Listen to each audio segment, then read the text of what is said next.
Guess who's back? Back again. Brother Run. Tell a friend. Guess who's back and still black? Guess who's back and still black? Welcome, boys and girls, scholars and laymen, to another wonderful, infotaining, agitating edition of We All Be News Free Dixie for your 21st century. I'm your brother from another mother. Is what's the word with brother heard? Where my heard at? Moo, moo, moo, moo, moo, moo. Get out the way. Get out the way. This is brother Ron. Don't delay. I hope all is well out there for you all. It's a lot of interesting things going about, running about, coming about. We're gonna talk about these things today. It's a lot to get into. And I thank y'all for being supporters of the We All Be movement. This could not happen without you listeners out there helping dear old brother Ron do what it do. Because we all be in it to win it. I want to talk about the Tyre Nichols situation. I think it's very important to touch on that. I have people from out of town, longtime listeners and supporters, wanted to know brother Ron's viewpoint. I mean, I'm just a person with an opinion, and I have a lot to say. You know, like what Andre 3000 said, the South got a lot to say. I got a lot to say. This brother Ron, don't delay. But I want to thank you all for being very patient and in this time. There's a lot going on with me personally, but this is not personal. This is bigger than my person. It's all about really connecting the dots and being of use to the people. Like Dick Gregory, he anointed me the feeder. I'm gonna feed you info. I'll feed you thought pizza, idea pizza, not real pizza, but ideas, thoughts, different things. I think it's very important in this microwave society that we live in. Everything must be, you must get it right away. Everything must be gotten right away. But it's so much to digest. I get overwhelmed by the process. So yeah, I'm kind of analog. I'm kind of old school, whatever. But I hope that what I do could be of service to the people. It's very important that I be of service to the people. All power to the people. Let me know if you can hear me out there, loud and clear. About to drop some mad science on you all, yo son, mad science about what's going on and why everybody ain't being compliant. Because Dr. King said it best. He said, human salvation lies in the hands of the crazily maladjusted. Human salvation lies in the hands of the crazily maladjusted. Human salvation lies in the hands of the crazily maladjusted. And I hope y'all doing all right out there. Got a lot of things to talk about. I know I've been out of the loop about a lot of things lately. Hope I can get back in what I fit in. It's interesting. Like, technology. I thought we got out the Mercury retrograde. But anywho, no delay. Thank you. Thank you. Thank you. Thank y'all so much. I think I'm on. Can y'all see me? I'm on We All Be TV too. So let's talk about Tyre Nichols' case, right? Let's talk about that case. Very important to talk about. Very important. Trying to see some. Share the video link with my peoples out there. Get more people in the active in the chats and whatnot. We're gonna chat it up. But yeah, a lot of people were shocked, about the verdict. Everybody have since heard about that verdict, unless you like in a coma somewhere, laid up somewhere, or you in some other universe. But that's the verdict heard around the world. Recently, 3 cops that were involved in the deletion of our brother Tyre Nichols was found not guilty on all 21 counts in a court in Memphis, Tennessee, with a jury composed of 12 white people, from my understanding, 8 women and 4 men. 8 women and 4 men, white people, of the white people variety, from Hamilton County. Found the 3 former black MPD Memphis police departments, not their finest, but their ugliest. Memphis ugliest, not Memphis finest. They found them innocent, or I ain't gonna say innocent. They found them not guilty, because you could be not guilty and be innocent or not innocent. Or I mean, I don't know. It's like the legalese, like they call it lawfare, all this crap they got going on. So they was found not guilty on all 21 counts in the state trial. Caused a lot of outrage, a lot of disgust among the people, and which is unfortunate. But the thing about it is, they still got to do some prison time because they were found guilty on federal charges. They were found guilty on some federal charges previously from the state trial. And what thing is interesting about Memphis, it's like we do our things real fast. 'Cause I think about the young Dolph situation when what's his name, whatever, the so-called hitters, right? That trial didn't last. What did it last, a week or two? Less than 2 weeks, if not just a week. And I think about the young thug situation down in Atlanta, where they went on like for like a OJ Simpson long time, like for a year or so, and some change. And in Memphis, they do things very expeditiously, as T.I. would say, I think. Expeditiously. Yes, indeed. So I hope y'all out there, we got to get into it, man, because like I love putting things in a historical context when I talk about these situations. And I think it's very important that new black media do the people a service by putting things in historical context. So this is an interesting situation as it relates to Memphis. Memphis has a reputation, like the Department of Justice suggested not too long ago, that it wanted to place Memphis under strict supervision that the city did not want to be under. But based on their research, they have found that Memphis to be the most corrupt, one of the most corrupt places for police situations. If you think about in the past, because the past is never past, right? The past is never past. But I may say it again, the past is never past. You think about the recent past, right? Or you think about the Memphis Race Massacre. Like I remember I talked to Jesse Jackson, the Right Reverend Jesse Jackson Sr., when I was covering the Mike Brown situation in Ferguson back in the summer of 2014, Black August 2014. I can't believe time has passed by so fast. That we was watching at the airport hotel bar, looking at the TV, seeing if the protesters involved in the Mike Brown tragedy will observe and obey the curfew. Like they put out a curfew in Ferguson, will they obey it? And they didn't obey. I think some people still stayed out at the curfew, of course. And but Jesse was saying, because like the quote Baba Dick Gregory, Jesse Jackson has has one of the finest minds on the planet. He ain't talk about his morals and ethics. He talking about the way the man think. He's brilliant, and he basically told me that you could trace every riot,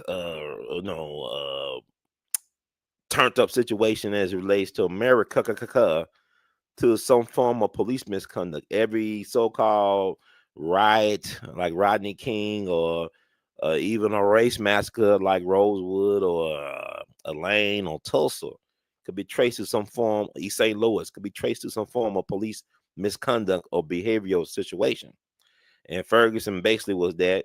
And I still can't believe it's been Jesus, that's been a while that happened, right? That's been almost 11. It'll be 11 years in August, the Mike Brown situation, which is crazy. Think about all the stuff that had happened since Mike Brown.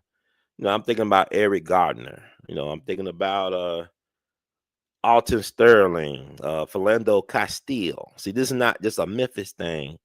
This is America's national pastime, terrorizing black folk. Extrajudicial terrorization of the so-called black people, black American natives in this country.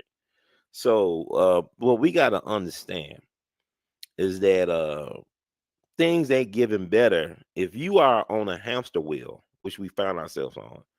You see the same things happening over and over again, right? The same things are happening over and over again.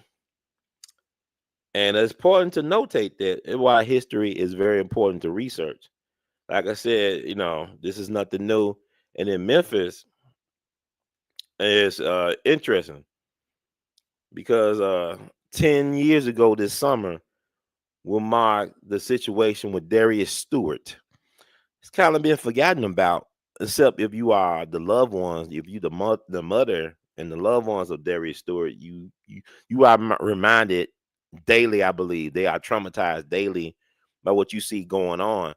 I really believe that if certain things was handled as it relates to Memphis police situation, as it relates to how it deals with the community over the years, over the past, Tyre Nichols would never happen. If Larry Payne did not happen in 1968, Larry Payne was a 16-year-old kid that was killed in the aftermath of Dr. King's last organized march, which was March 28, 1968 in Memphis, Tennessee. Larry Payne was taken out of here by Memphis police, Memphis ugliest, not Memphis finest, right? Officer L.D. Jones is a white man, a veteran, a Vietnam War veteran, young police officer, took this man out of, he wasn't, let's stop. Okay, these are teenagers, boys. They always trying to make black children older than what they are to justify how they are treated by this society. Emmett Till was a 14-year-old boy. He was not a man. Larry Payne was a 16-year-old boy, a young male. He was not a man. Tamir Rice was a 12-year-old boy. He was not a 12-year-old man. But this is why it's so important to our media. But Larry Payne was taken out of here in the aftermath of Dr. King's last organized march, which happened March 28th, 1968, a Thursday in Memphis. He was taken out here in the projects where he lived with his mom. Like, you had people in the projects witness this guy getting taken out of here. You see the situation in Cincinnati where they claiming that the young kid, 18-year-old, young kid. I mean, 18 is not grown. You can't even drink at 18 legally, right? But yet you go to war at 18. This society is strange. But like the kid that got taken out of here in Cincinnati, where they claim he had a weapon in his hand, but he was running away. Allegedly, the cop feared for his life and took him out of here. And you know what his father did the next day. We could talk about that on a future show very soon. But what I'm saying is, they claimed that Larry Payne had a knife in his hand and that they feared for their life. Or L.D. Jones, Officer L.D. Jones, feared for his life. So he unalived and deleted and erased Larry Payne, a 16-year-old kid, in the projects with witnesses. I had a chance to interview his mom, his sister, Carolyn Payne, who really is the torchbearer for her brother's legacy. So you can't even imagine the trauma their family has went through, and she's really the only one in her family really speaking out about, don't forget about Larry Payne. Hey, we did right about Larry Payne. Tyre Nichols would not have happened. Darius Stewart would not have happened. But Larry Payne was taken out of here in the projects with witnesses. Officer L.D. Jones claimed he had a knife. Nobody else said he had any weapon. When his mom came to his aid, seeing her son lying on the ground and dying, L.D. Jones, from my understanding, pointed a gun to her stomach and basically threatened her life. And basically, Larry Payne families ran out the city. Now, Dr. King found out about what happened to Larry Payne. He called the mother, offered his condolences. This is Thursday, March 28th, right, when Larry Payne was taken out of here. Dr. King said he would like to meet with the mom when he come back to Memphis to redo the march or whatever, right? So that was Thursday, March 28th of 68. Thursday, April 4th, 1968, they took Dr. King out of here. And then, like, before that, 2 days before Dr. King got taken out of here, Larry Payne had his homegoing services at Claiborne Temple, right across the street from the FedEx Forum. Yeah, the same Claiborne Temple where the sanitation workers would meet. And in the basement, they would print up the I Am a Man sign. The iconic I Am a Man sign was printed in the basement of Claiborne Temple, which was a stronghold for civil rights organizing and strategy, which was burnt. It caught on fire. This same, beloved historic landmark caught on fire on the Monday that the Tyre Nichols trial started. It caught on fire. And it caught on fire at 1:30 in the morning. And I don't know what the official cause is. I could tell you it was no accident. It was no electrical wiring. I'm not even an expert, but I went there around about close to 6 p.m. in the evening, and the tallest structure part of the building was still on fire. You had fire trucks still throwing water on the building to put it out, to smother the fire within. So like from my understanding, it didn't have that much electrical wiring and all that stuff, but it caught on fire the same day the Tyre Nichols trial started. And also was the same day for National Confederate Memorial Day. April 28th was National Confederate Memorial Day, where people who celebrate the South and the lost cause, they still recognize. Did the South really lose? You got places like Georgia, Mississippi, Texas, I believe Florida. I don't know Florida. Like a lot of states are still celebrating the Confederacy. And in Memphis, we are interested because we was Nathan Bedford Forrest was a Civil War general and a slave trader before that in Memphis. He made his money. He became a millionaire by trading black folks up and down the Mississippi River. He also was an alleged war criminal because he was the guy that helped create the Civil War atrocity known as the Fort Pillow Massacre of 1864, which killed a whole bunch of black people, U.S. colored troops, black women and children included. It's been documented, primary sources on both sides. So I don't want to hear nobody tell me because we do something every year, the Fort Pillow Massacre Reflaying Ceremony, our national ceremony that my organization, a nonprofit We All Be, started in 2016. And we go to Memphis National Cemetery where the remains of the people that were the victims of the Fort Pillow Massacre are buried. About almost 300 people got killed, but there are only 109 cemetery plots. And in my understanding, the VA, Veterans Affairs, cemetery people, historian, they all acknowledge that in some of those plots are the remains of black women and children. So Nathan Bedford Forrest, he had a statue that he was buried under with his wife. That was on one of Memphis's busiest streets, Union Avenue, since 1904, I believe. And it was removed 1904, 1905. Then it was removed back in December 2017. But on the Sunday before his birthday, which is July 13th, you have like hundreds and even sometimes thousands of white people from around the country who come to honor Nathan Bedford Forrest in the blackest city in America, supposedly. Memphis is chocolate city #1. So you had that going on for over 100 years in one of the blackest cities in the country. And when you look at the history of Memphis, like you look at the Memphis Race Massacre, which happened not too far from Claiborne Temple. I said Claiborne Temple got caught on fire. Claiborne Temple is basically around the corner from Lorraine Motel where they assassinated and crucified Dr. King. And not that far from Lorraine Motel and Claiborne Temple is Mason Temple, where Dr. King gave his last speech, the mountaintop speech on April 3rd, 1968. So this is all in Memphis, in small area, all this activity that has happened. But you in the heart of the Confederacy. They removed the statue for Nathan Bedford Forrest, but right across in the Mississippi River, there's Forest City, Arkansas, that he founded and he named after himself, which is the birth place of Al Green, the great, not the representative, but the Reverend Al Green, great soul singer. And also it's home to a federal prison where T.I., the rapper, did his time when he got caught up in no gun charges. He did his time in Forest Forest City, Arkansas. But Nathan Bedford Forrest is also the father of private prisons. He used to have a basically black convicts worked the land in President's Island after the Civil War. So, the 13th Amendment did not abolish slavery. But getting back to what I'm talking about, right? A Tyre Nichols situation. Now, you got 8 white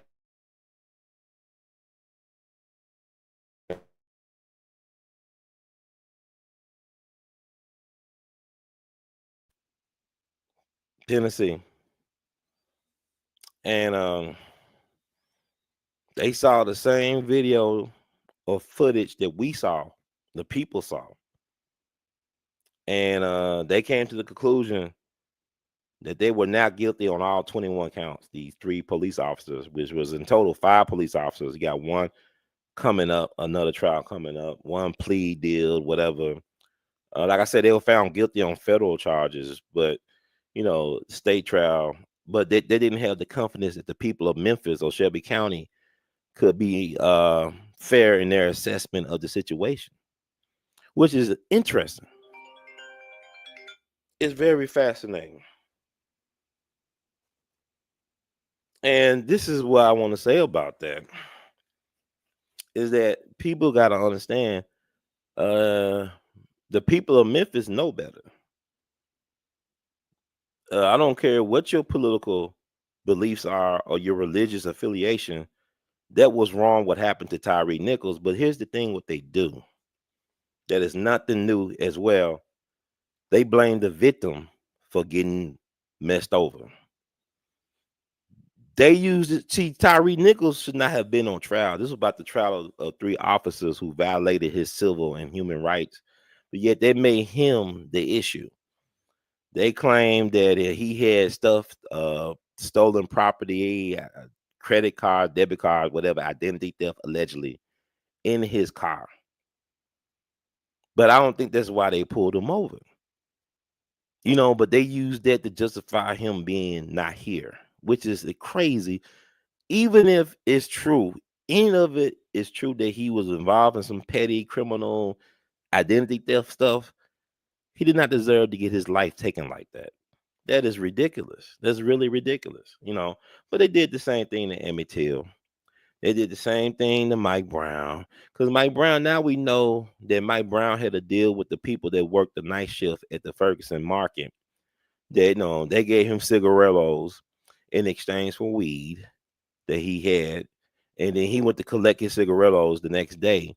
I guess the day crew wasn't aware of the deal that Mike Brown had with the night crew.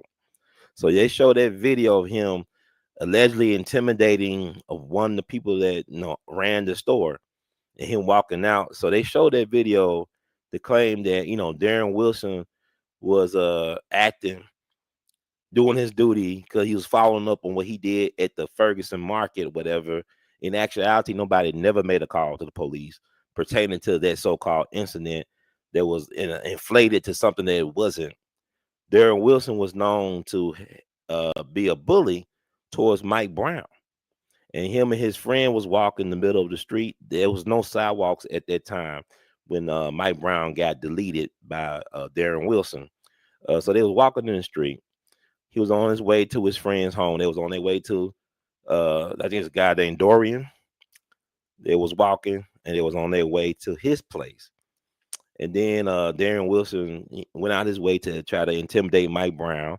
According to Mike Brown's father, Darren Wilson pulled Mike Brown, tried to pull him into his car, pull him closer to him. Mike Brown was pulling away. As he was pulling away, Darren Wilson shot him in his hand, shot his thumb off. So Mike Brown started running because, Darren Wilson, he ran over his foot. He ran on Mike Brown's foot and tried to pull him in the car.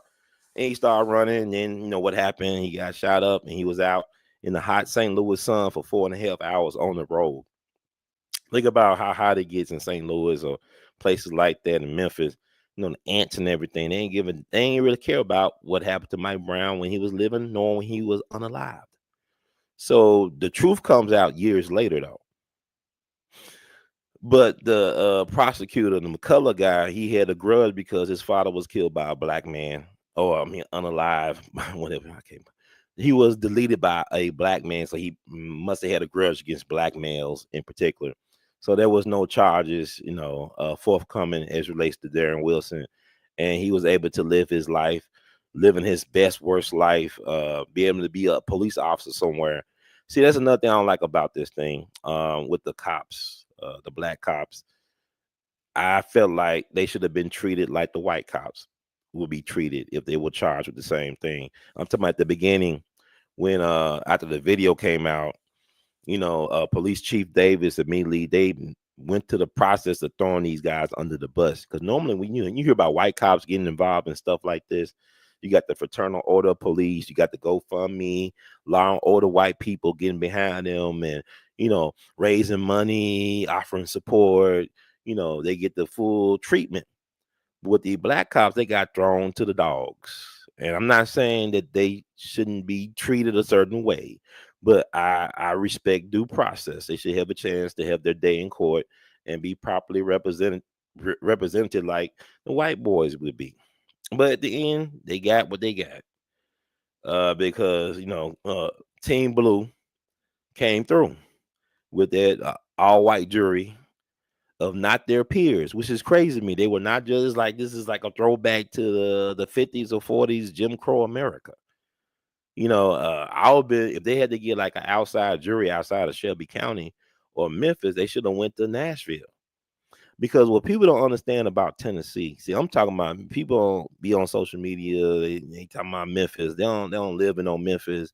They're making all this speculation about how it is here. Trust me, if it was as bad as y'all think it is, I would never go outside. I'll be afraid of my shadow, but I'm not. But the thing about Memphis is, or about Tennessee, what people gotta understand is that this is a red state.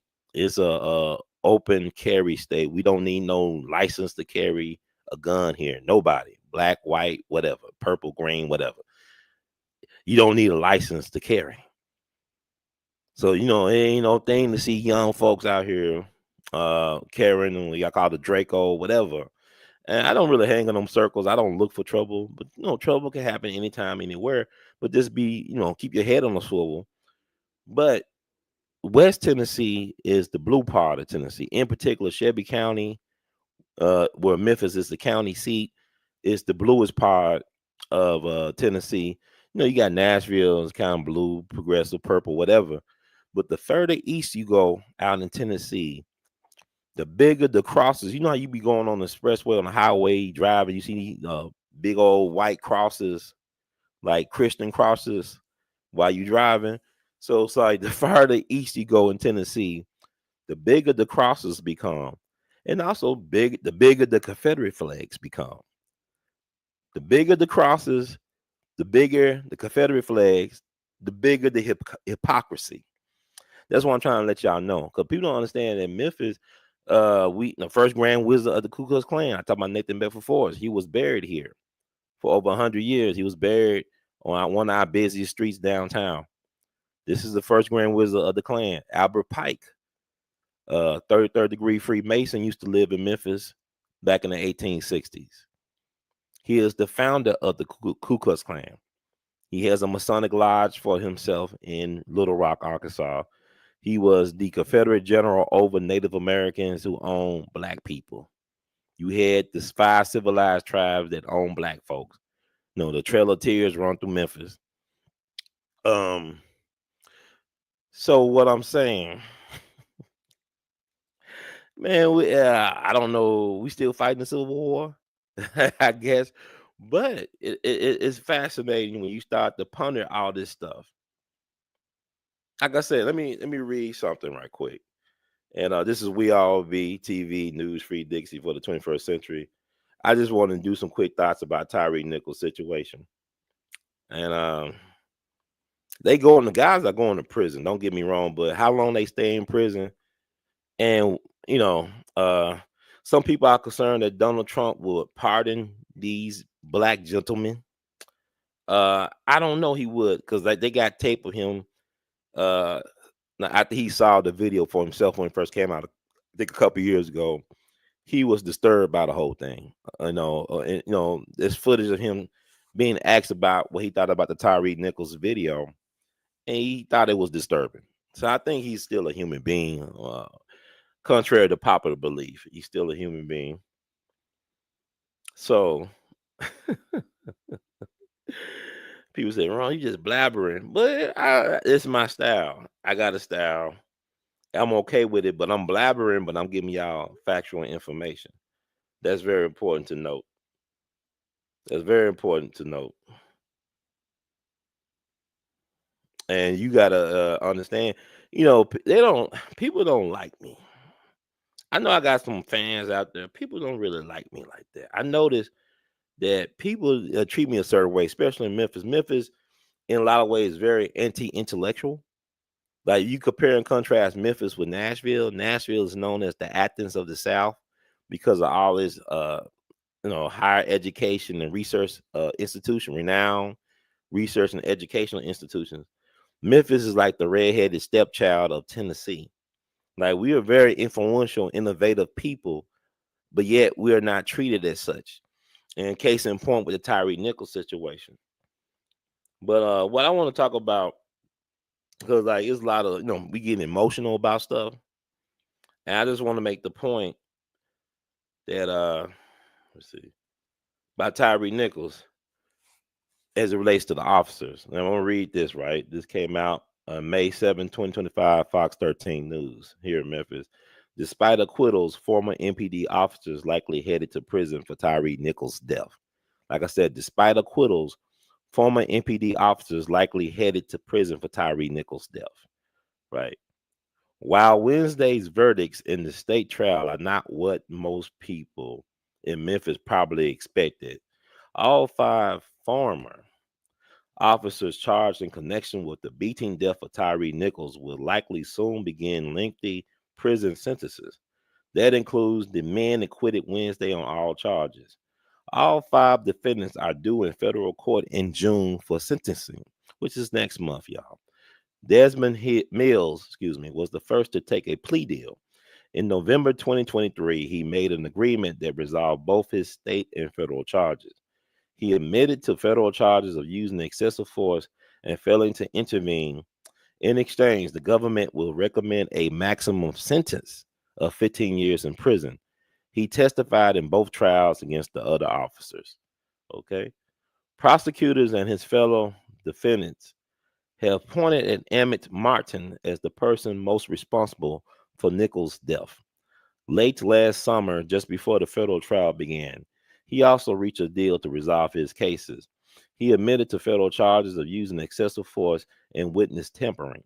Prosecutors said they'll recommend a 40-year sentence. That's 40 years at the federal. And when you do federal time, you do most of your time federally, right? Unless they get pardoned by, let's say, Donald Trump, perhaps, I don't know. That left Demetrius Haley, Tadarius Bean, and Justin Smith to stand trial in both federal and state court. While they were acquitted in state court, a federal jury convicted all three men of witness tampering. Prosecutors have called for a 20-year sentence for Bean. The U.S. attorney will also ask for 20 years for Smith. Haley faces the longest recommended sentence. The federal trial ended with him also convicted of violating Nichols' civil rights through unreasonable force. Prosecutors have recommended the judge sentence him to 60 years in prison. Wow. So he's going to be the fall guy. I think his trial is coming up. It was separate on one of their trials. Woo. So they didn't get away with it, y'all. I know a lot of people say they got away with it. They didn't get away with it. And even with man's law, there's God's law. They're not getting away. Nobody gets away with anything. Even though I struggle and strive, I'll never leave this world alive. Something like Hank Williams sang. So nobody gets away with it. This is also the 70th anniversary year of the senseless death, tragic death of Emmett Lewis Till. Now, nobody never ever went to prison for doing what they did to Emmett Till. But if you do your proper research, you see that everybody involved in doing what they did to Emmett Till, they suffered, including Carolyn Bryant, the last one alive, the one who started it all. the person who started all of this, right?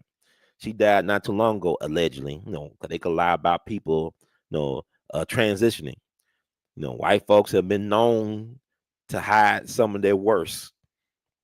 Protect. Look up the case of James Ford Seal, who was a member, I believe, of the Silver Dollar Clan back in the day. They kidnapped these two brothers, two young black men looking for work. They were kidnapped and killed and found in the swamps of Mississippi. And they said, for years that James Ford Seal had passed on.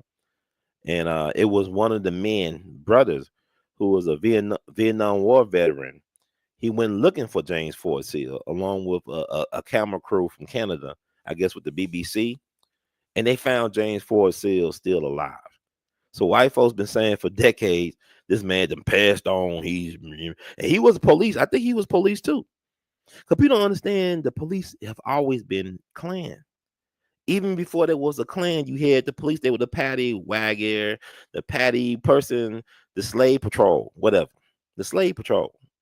That's the foundations of policing in America. So you gotta understand, police always been there. Who are they protecting and who are they really serving? Who are they protecting and who are they really serving? You can't spell policy without polic. Police are the policy enforcers. They enforce the policy. It's not about you and I, because like the great late comedian George Carlin would say, this is an ownership society. If you don't own nothing, you don't matter. What do you really own? Because even if you say I own my home, but why is it that you own something, you got to pay taxes on it? If I own something, why I'm still paying y'all for it? And if I own it, how come y'all can come at any time to eminent domain my stuff? If this is my land, how can you take it from me if I pay taxes on it, if I paid for it? So you don't really own anything, because they could take it at any time. This is America. This is America. Okay. So with that said, they going to prison. Now, how long they stay in prison, that's a different story, because anything can happen at any time. But I want us to keep our eyes on the prize. You understand? And like I said, Memphis police always get away with it. That's the crazy thing about it. Like, people are like, this is new. Like, y'all look up the Darius Stewart case that happened back in the summer of 2015. Darius Stewart was a young man.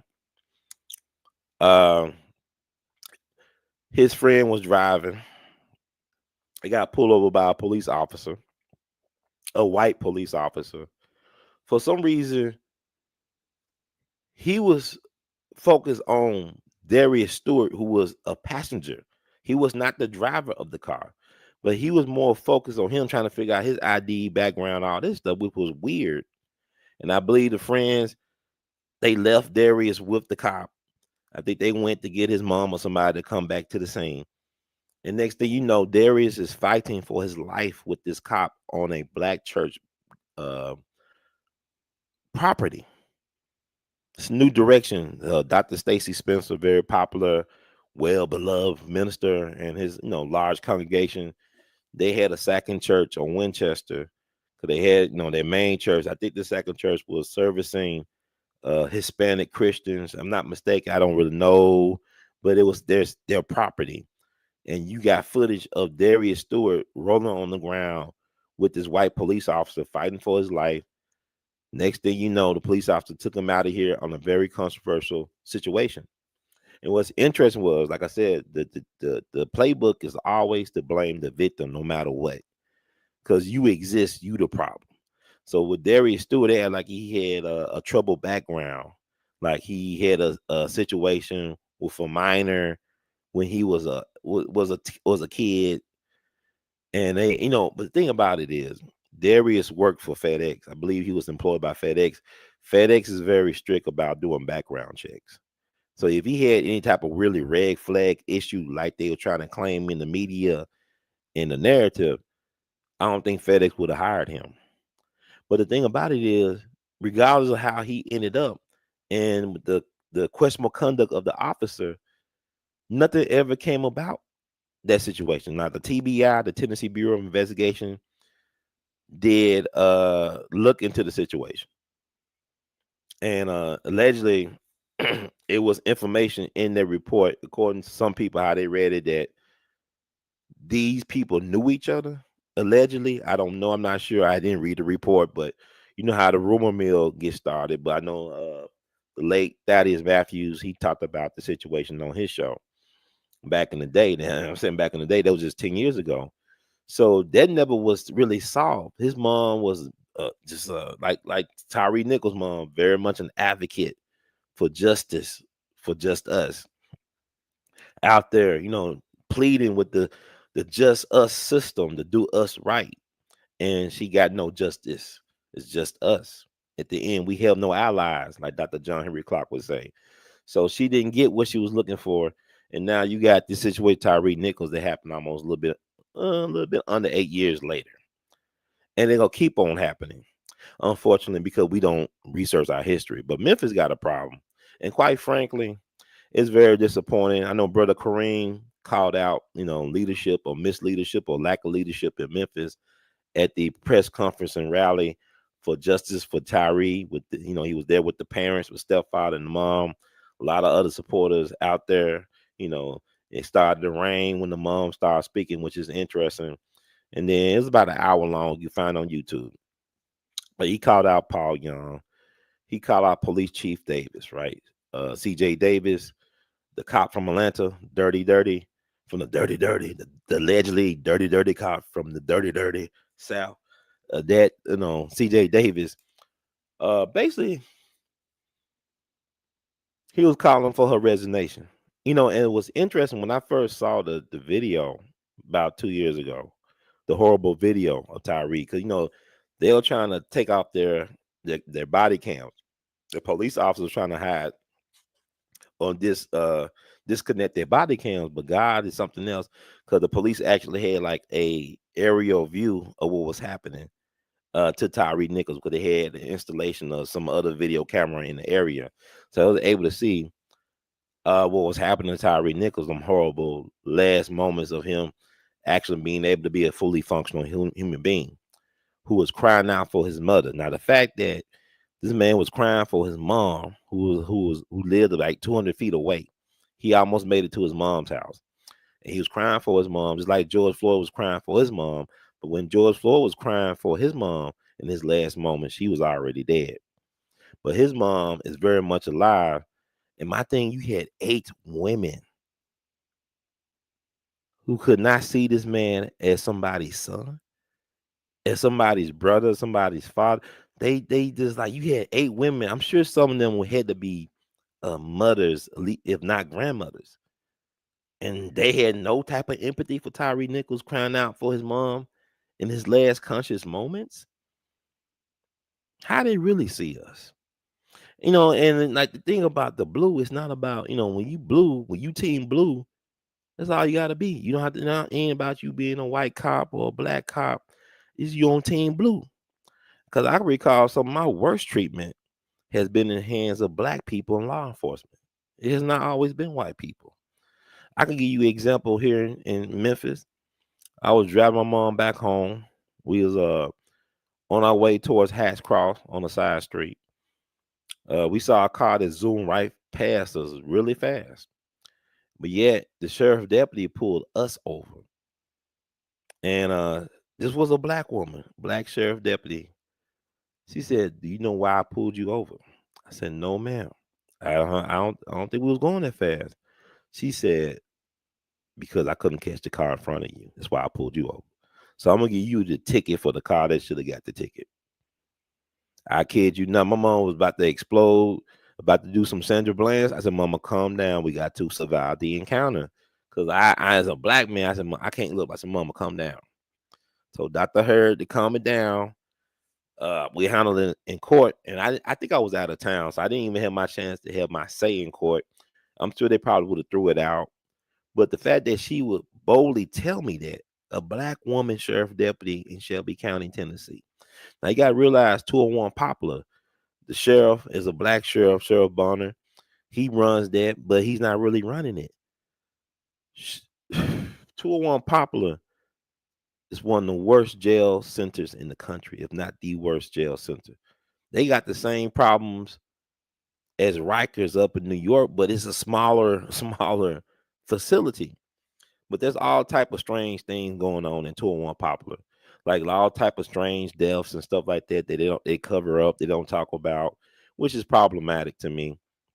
Is why we need shows like this to talk about, what's going on, and we need folks that actually live in the places where they live to report on what's going on to the people, so the people could be aware. So, like, my thing is, I got to talk about this stuff because this is strange that you got these issues, and these police would actually tell you that they messing with you just because they can.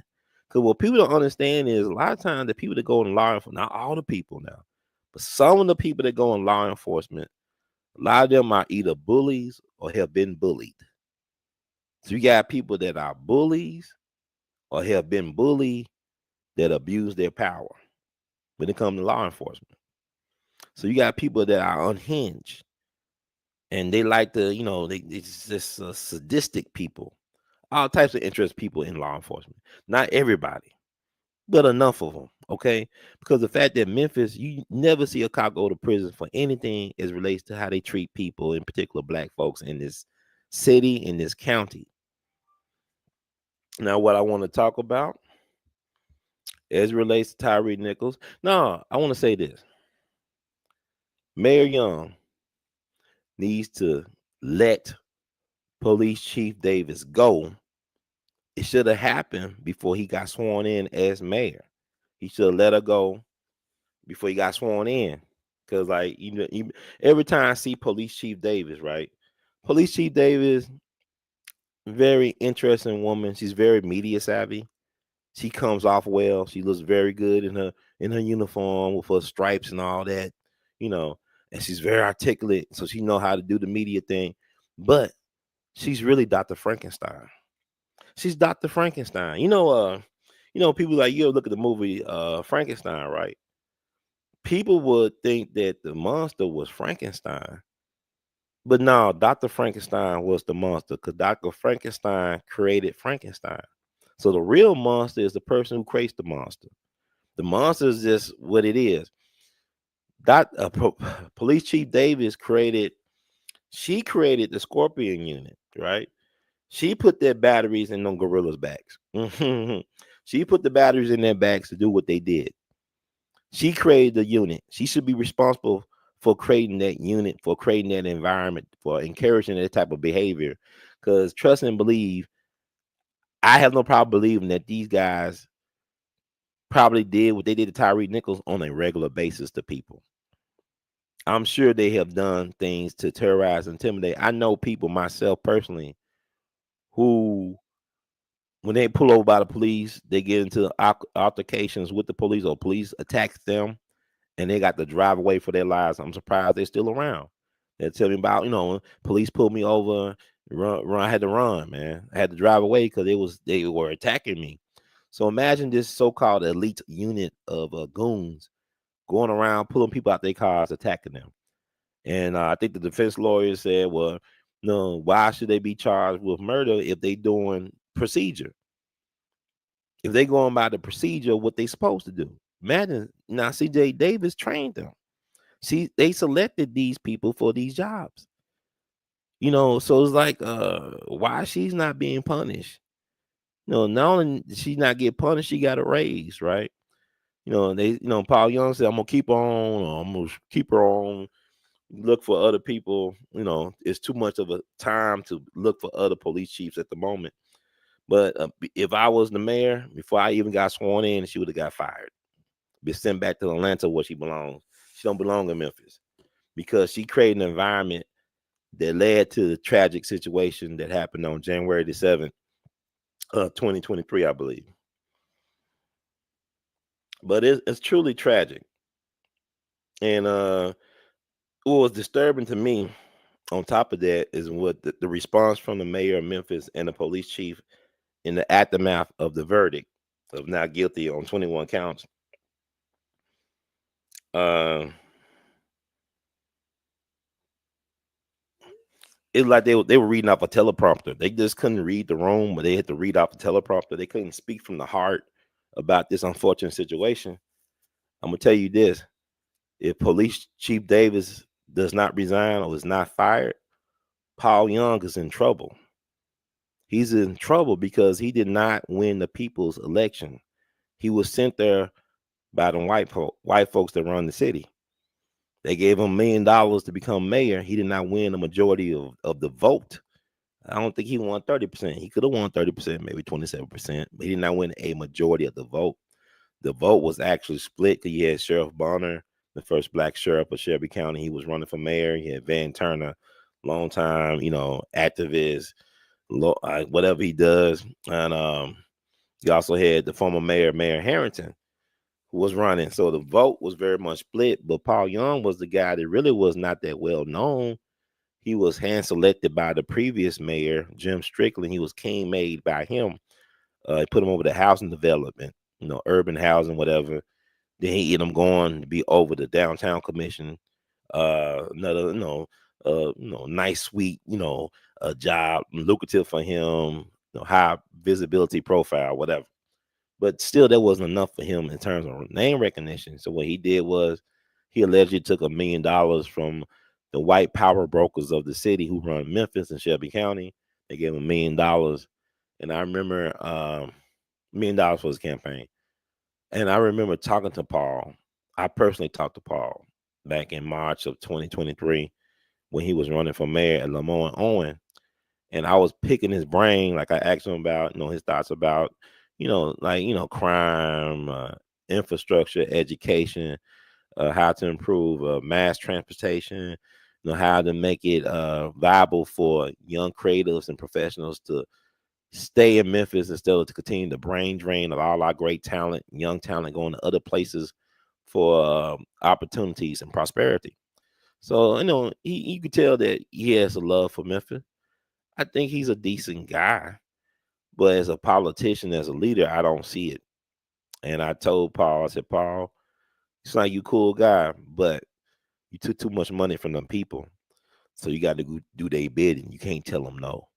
He said, I can tell them no. I could tell them no in meetings and stuff like that behind closed doors. I said, yeah, they'll let you say no. But you see what they did to Dr. King? You see what they did to President John Kennedy? If they could do that to them, who are you? I said something to that effect. And I wished him well. And he ended up winning. My thing is, this was a litmus test. And he failed because Strickland put Police Chief Davis in that position. The former mayor, he also helped Paul Young get in his position. Now, I believe the former mayor, Strickland, he's the dean at the University of Memphis Law School, if I'm not mistaken.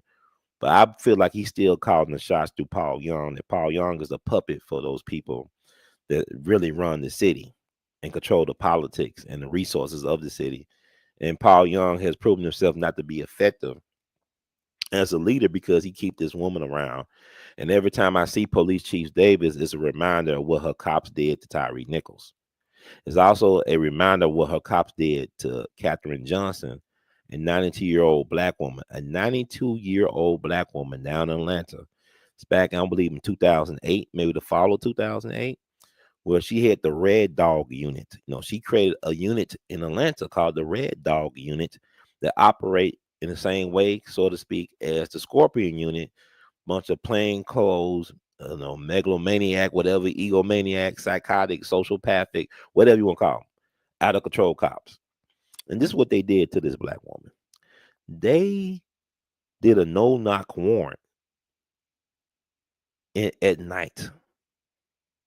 This black woman is 92 years old. She live in a very, I guess, a dangerous neighborhood. So they came in with no-knock warrant, came in, busted into her home. She got, you can imagine how she was feeling. There's intruders in my home. She busted at them. She shot at them. They never identified themselves, and they shot back at her, killing her. And this is what these dirty cops did. They tried to plant drug evidence in her house, like they was trying to say it was. She had a trap house. Trap house grandma. Trap house grandma. It's a crack house. It's a drug house. So they tried to plant drugs in her home. Then it came out what they did. and they were found guilty, from my understanding. And then the family sued the city for $4.5 million. They got $4.5 million, but it never brought back the life of Katherine Johnson. That's the handiwork of Police Chief Davis, Red Dog, and Scorpion Unit. She created these things, and she was trained in Israel on how to do policing in America. A lot of these police leaders from America, they'll go to places like Israel to get the latest training on how to subdue the populace. Like the same stuff they use against the Palestinians, they bring it here to America to use against the people, especially black people. So black American natives. So this is what I'm saying. Police Chief Davis cannot be police chief for long. He needs to resign, or he needs to fire her. And I best and believe Paul Young, if he doesn't do what I'm telling him he should do, he's not going to make it out his first term, let alone a second term, because the people are going to recall him. Because it's frustrating, because every time I see that woman, I'm thinking about what happened to Tyre Nichols. It's traumatizing to see her. She's not an ugly woman physically. She's an attractive, successful black woman. But at what cost? Katherine Johnson family would say otherwise. Tyre Nichols family would say otherwise. She is not needed right now in this time of healing. And we got to do something different in Memphis, because we really don't have leadership in Memphis at any level. We have people that are gatekeepers. In Memphis, which is interesting, is you got to be it's not you got to be a part of the Divine Nine. Mayor Young is a capital. The superintendent of the board of Memphis and Shelby County Schools, he's a capital. Everybody got, that's in position, they part of some frat or sorority. I'm thinking about our brother Steve Coakley would talk about the Black Boule. If you're not a part of the Black Boule, they won't let you play. If you're not a part of the Black Boule, they won't let you play. If you're not part of the Black Boule, they won't let you play. Especially in Memphis, okay? You gotta be a minister, you gotta be reverend this and right doctor, right reverend. It's like Memphis got like over 3,000 churches, but why we got all this crime and the despair and this negativity? But you gotta be a pastor, or you gotta have the right last name. If you don't have certain last surnames like Ford and Hooks and Whalum, if it's crazy, man. It's like you can't serve two masters. And Memphis is a mess because of lack of leadership and vision. And we got people always on the take, man. I know for myself how they treat businesses, vendors doing business with the city and the county. It's deplorable. Dr. King did not die for this. I know I'm at a place, I got to remind people that we were, hey, look, it's so much I want to talk about, but I'm just going to hold back on for the moment. But I'm saying I don't believe Dr. King died for this in Memphis. Memphis is backwards. It's very anti-intellectual. Very anti-intellectual. People like me, we the weirdos. I'm weird, don't get me wrong, but something's wrong with me. I'm not embraced in this city at all. The only reason we have stuff as far as my organization, what I do, is because of me, my mom, and a small group of committed people. We the light workers. We trying to shed light and trying to increase the light and trying to show the value of the city. But the city does not love itself. So if a city does not love itself, it cannot love the people that love the city. So we got to change the paradigm and shift the terrain and elevate and keep on fighting and pushing forward. And this is what I'm doing. This is why I'm on here now talking the way I'm talking, because the perspectives I'm talking about are not really talked about a lot in the city. And I'm not embraced by a lot of people in the city.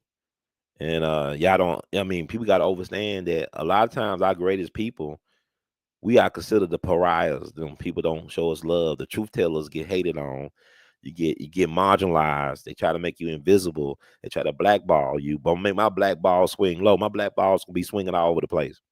So with that said, we don't have real leadership at any level in this city. We got puppets.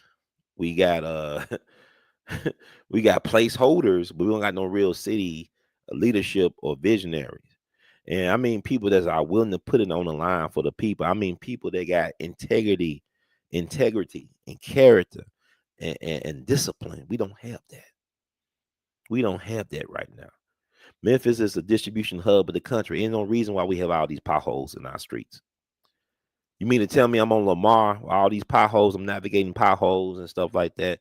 But when I get to Highway 78, Lamar becomes Highway 78 in Mississippi. You mean Mississippi? Y'all want to think Mississippi so backwards. You mean the Mississippi like that? They have better roads than Memphis do. They got them. I remember when I used to go to Mississippi, there used to be dirt roads. Going to visit my folks in Como and Senatobia, Mississippi. They got their stuff paved. Going to Atlanta from Memphis, the best roads be in Mississippi. And Memphis is supposed to be like a world-class important. This is like the world's second largest cargo airport. Is in Memphis behind Hong Kong. Memphis is the distribution hub of the country. Everything run through Memphis, but yet the roads are horrible. They're deplorable.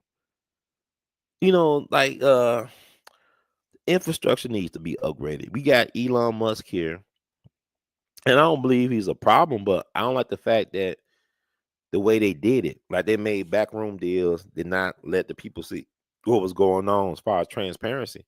So they just let them snuck in through the back door. And the AI, he joked about it on Jordan Peterson's podcast not too long ago. Jordan Peterson asked, "What you doing in Memphis, man? What's going on?" It's just Memphis, Egypt. He said, "We're gonna make a new god in Memphis." See, y'all be talking about Memphis is the land of the dead. No, Memphis is the land of the resurrection. It's the land of the new religion. People don't understand, like Denzel Washington. They say, well, Denzel Washington loved Memphis rap. I seen a picture on Instagram not that long ago where Denzel was having a dinner with Moneybagg Yo. I like Moneybagg Yo. I like his anthems. I think he's really interesting, creative, and how he move, and all. Interesting dude. But Denzel was having a dinner with Moneybagg Yo down in Miami, and people don't understand. Denzel like Memphis rap like NLE Chopper. Denzel is Kojic. He is Church of God in Christ. He just got made as a minister or something. Church of God in Christ was started in Memphis by a Memphian named Charles Mason. Bishop Charles Mason, a Memphian, started Church of God in Christ. He's buried at Mason Temple. He's interred at Mason Temple, where Dr. King gave his last speech on April 3rd, 1968. Memphis is a mecca for the culture. Even the movie Sinners owes a debt to Memphis because it was Willie Mitchell's grandson, Lawrence Boo Mitchell, that was like driving Ryan Coogler around the Mississippi Delta to help him prepare for his movie Sinners, which is set in Clarksdale, which is right down Highway 61 from Memphis. This is a very powerful part of the country here. So it's said the people are in bondage intellectually and spiritually here. And we got to let my people go. Hey, Pharaoh, let my people go. Memphis is a plantation town on the river. You understand? But the resources here are rich. You think about all the innovators that come out of Memphis. You think about Modern American was birthed in Memphis. Memphis, there's more recorded songs about Memphis than any other city in the history of American recorded music. There's more references to Memphis landmarks and anything Memphis than any city in America. Memphis is a powerful place to be from. But you got to leave. All the great ideas, all the great people, they come through. They got to get out of here because they'll suffocate their own. They smother their own down here. Like in gravy, smothered gravy. Baby, that's crazy. But anyway, let me talk about, like I said, Paul Young, you got to let her go. You got to let her go. Look like another Memphis TKO. Gotta let her go, Paul, or you gonna be gone. I don't see Paul to be like a deer in headlights. You know what I'm saying? It's funny to me. I remember one of his godfathers reached out to me, said, "We gotta help the brother." I said, "I ain't helping. Help him how? Y'all raised this man. This is what y'all wanted, right? Y'all raised him to be this way." Now, Paul Young's father is interesting. Paul Young's father was a well-respected minister in Memphis who was also a mental health advocate. He was a mental health therapist. He was a Vietnam War veteran, but also he believed in helping Black folks with their mental health. So Paul Young comes from a very interesting public servant family, but I believe that he's really self-serving in a way because I mean I know things about how he treat small business owners in the city, how to, not just him but the city government and county, how they just be very disrespectful towards small business vendors in Memphis that want to contract with them. I know about that firsthand actually, but I'm gonna leave that alone. But I want to talk about before I get out of here. And thank y'all for tuning out to tune in to get in where you fit in with Brother Ron. I sometimes I be like stop and go with these podcasts. I get overwhelmed to see the number of podcasts out here. Like I remember when I started, YouTube is celebrating its 20th anniversary this year. And people forget before they had all these corporate things, YouTube was made by the people. People was uploading kitty cat, kitten videos and stuff. It was the people that made YouTube what it is. And YouTube now is disrespecting the grassroots. And now it's time really for the grassroots to go up and plant somewhere else. And that's another story for another day. Not too soon from here that we could talk about. But I've been podcasting, doing some form of media under the We All Be brand since January the 7th of 2007. I've been doing this for 18 years, on and off for 18 years. But to see the explosion of podcasts and social media stuff is amazing. Sometimes I feel like y'all don't need to hear from me. I really like, man, I did my job, I guess. We brought back Dick Gregory to the people. Like young people know about Dick Gregory now. Judge Joe Brown, he's everywhere. He's viral. But I started all that. Hey, I'm like Little Richard. Give me my credit. I started the Dick Gregory stuff.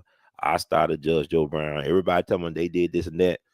Brother Ron, I could tell you right now, I can remember like it was yesterday. Judge Joe Brown was running for DA.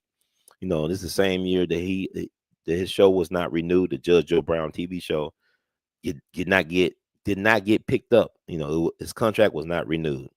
So I guess he was running for DA of Shelby County.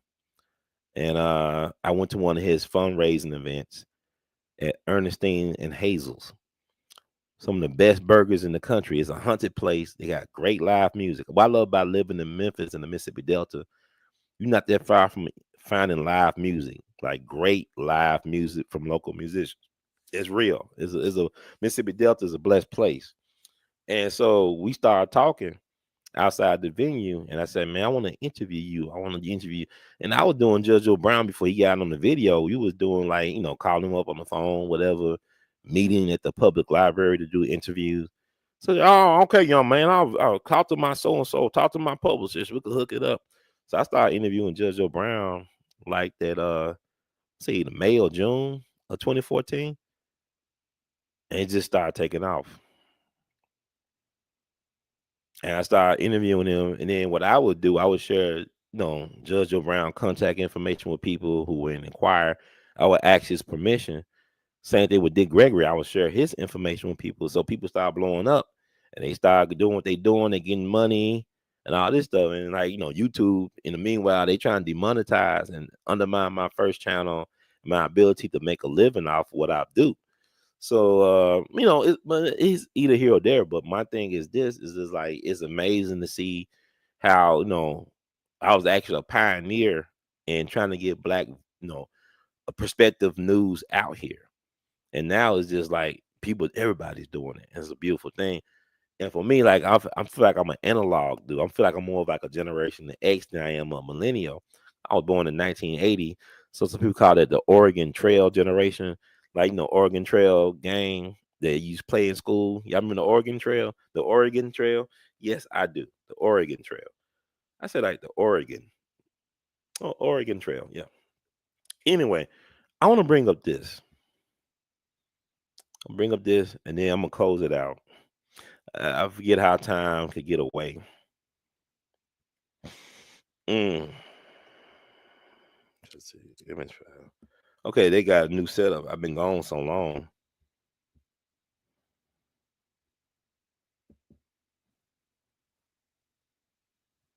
See, this is what I want to talk about.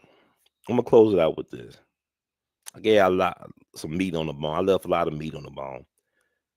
This is when you see the picture with the guy with the tie. That's Tyre Nichols, of course. This person on the left is Elton Hayes from Orange Mound. This is Elton Hayes from Orange Mound. I want to bring this up. Thank y'all in the chats for hanging out with the brother. Slauson girl, what's up? I haven't listened to Ye song yet. You said, thank you, Slauson girl. I'm proud of you, man. Cause I be seeing you doing what you do. We got to do a collaboration or something. I'm impressed about the stuff you're doing out in the left coast. So thank you for tuning in and get in where you fit in. You are incredible what you do. Yeah, Neely Barbecue is interesting. Unsunken one, yes. Yeah.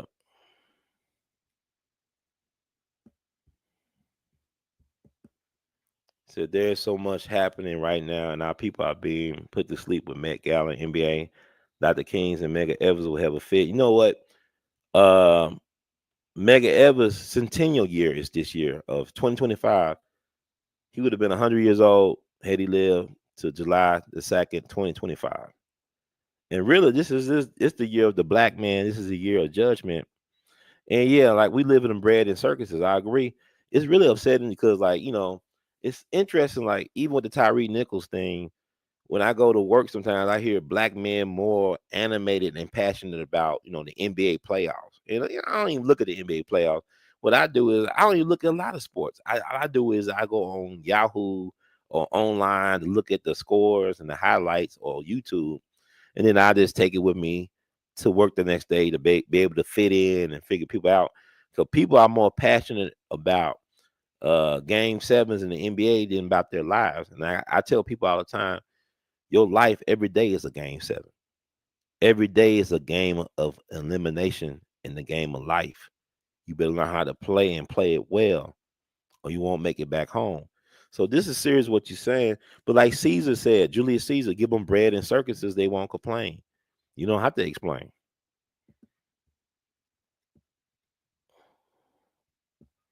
Yeah, Goody Mom did have that song. I remember that. What you nigga know about the dirty South? What y'all nigga know about the dirty South? I love that song. That Goody Mom thing is unrated, or underrated. Their first album, Dungeon Family Stand Up. Mm-hmm. He said, that a good sister in L.A. told me when they built that new Inglewood football stadium, they forced her family to move to San Bernardino and gave them a settlement check. You don't own anything. You don't. And like people like the Nipsey Hustle thing is suspect because Nipsey Hustle owned all that valuable real estate in LA. To me, that was like there's a sophisticated land grab more so than anything else. So people stay woke. Woke is not a bad thing to be.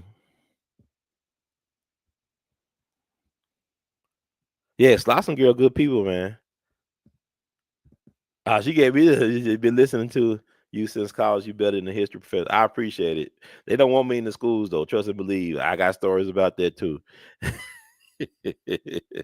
Yeah, man. Check out Slauson girl. She good people, man. She doing great work out there. I'm very proud of her. I mean, she's amazing. And you just don't know who's watching you. And I watch Slauson girl stuff. She does great stuff. She is a great service to her community. Great asset. Great visionary. A true humanitarian. And let me talk about this Elton Hayes thing because like we got a short term memory. Like I said, I can't think of a time that the police was ever held accountable in Memphis for anything.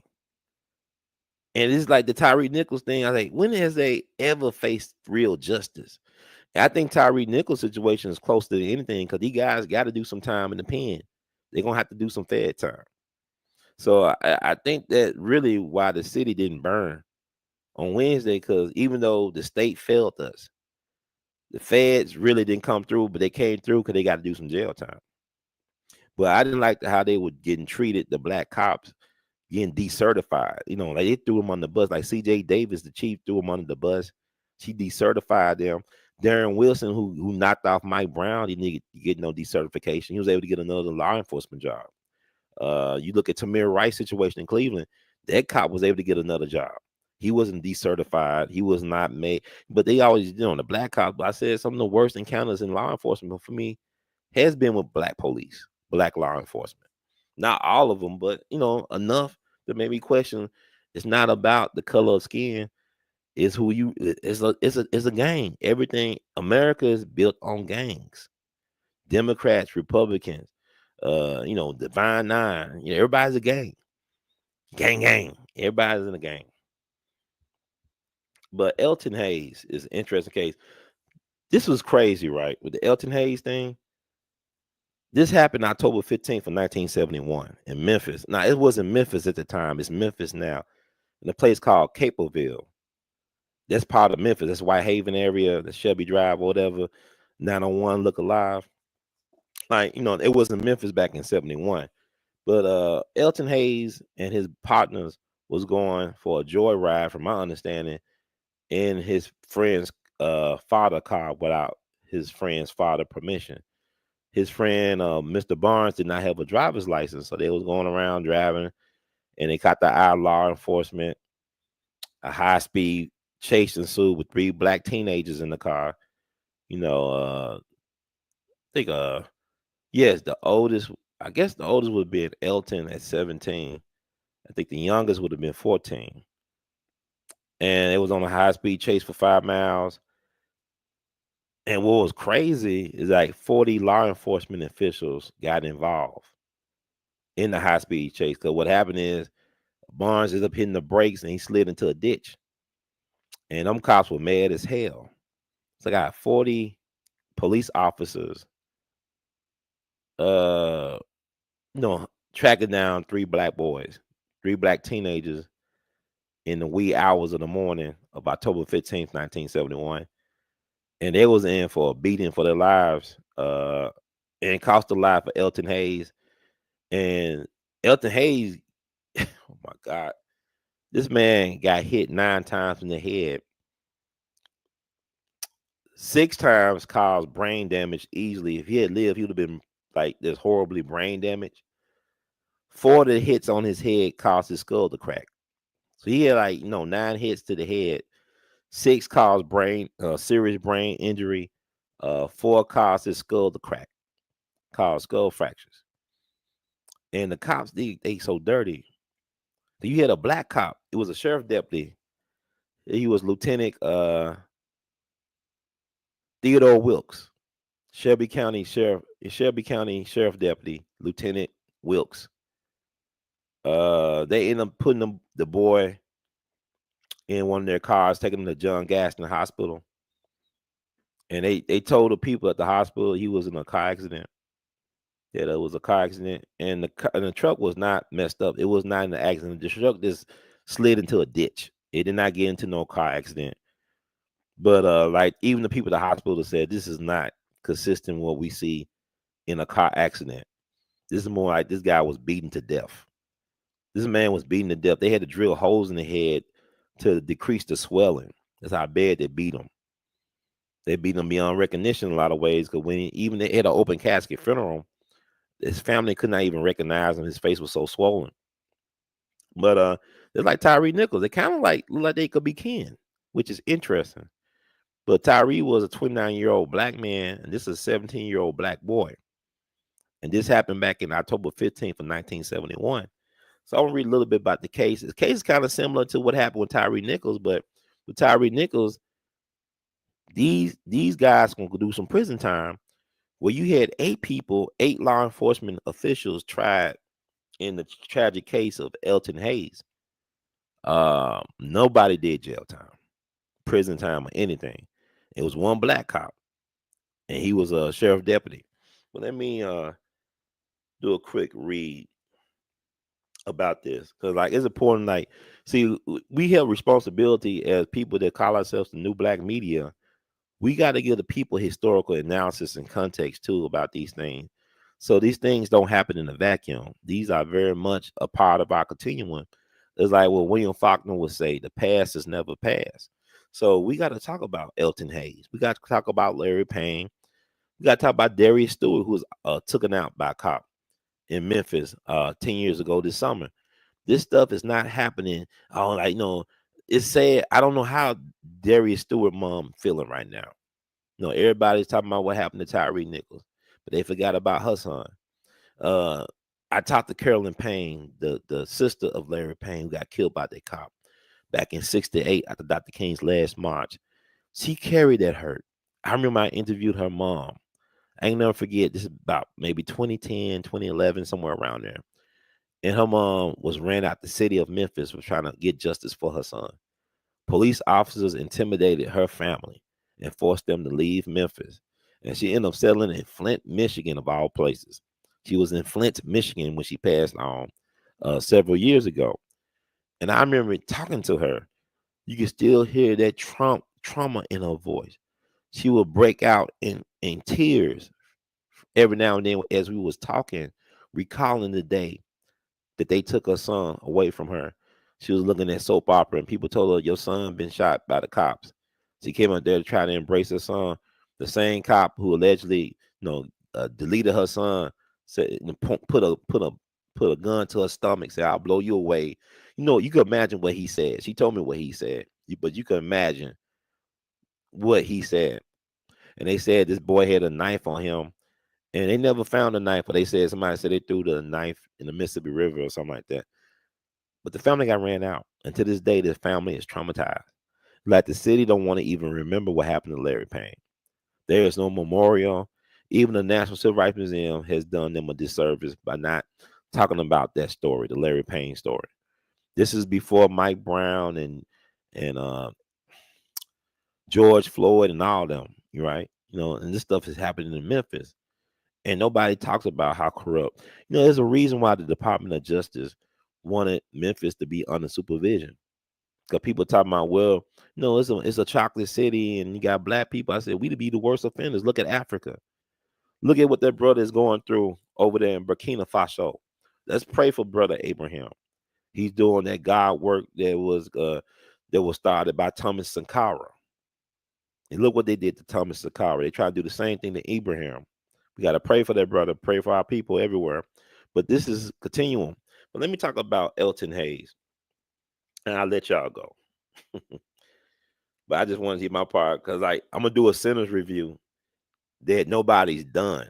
I'm gonna do one that it's stuff in Sinners. I love that movie. It's stuff that I thought I would see in some of these great reviews that people are doing. They're not talking about it. And I'm going to talk about it. But y'all got to support the channel. Y'all got to support the work. Y'all know how to do that. Y'all see everything I'm showing on the screen. That's how you support it. But yeah, it's crazy out here, man. But sometimes it get overwhelming for me. I got to disappear. But I know I owe it to the people because Dick Gregory said I'm the feeder, so I got to feed y'all when I can. When I be in my way sometimes. Let me see. I read.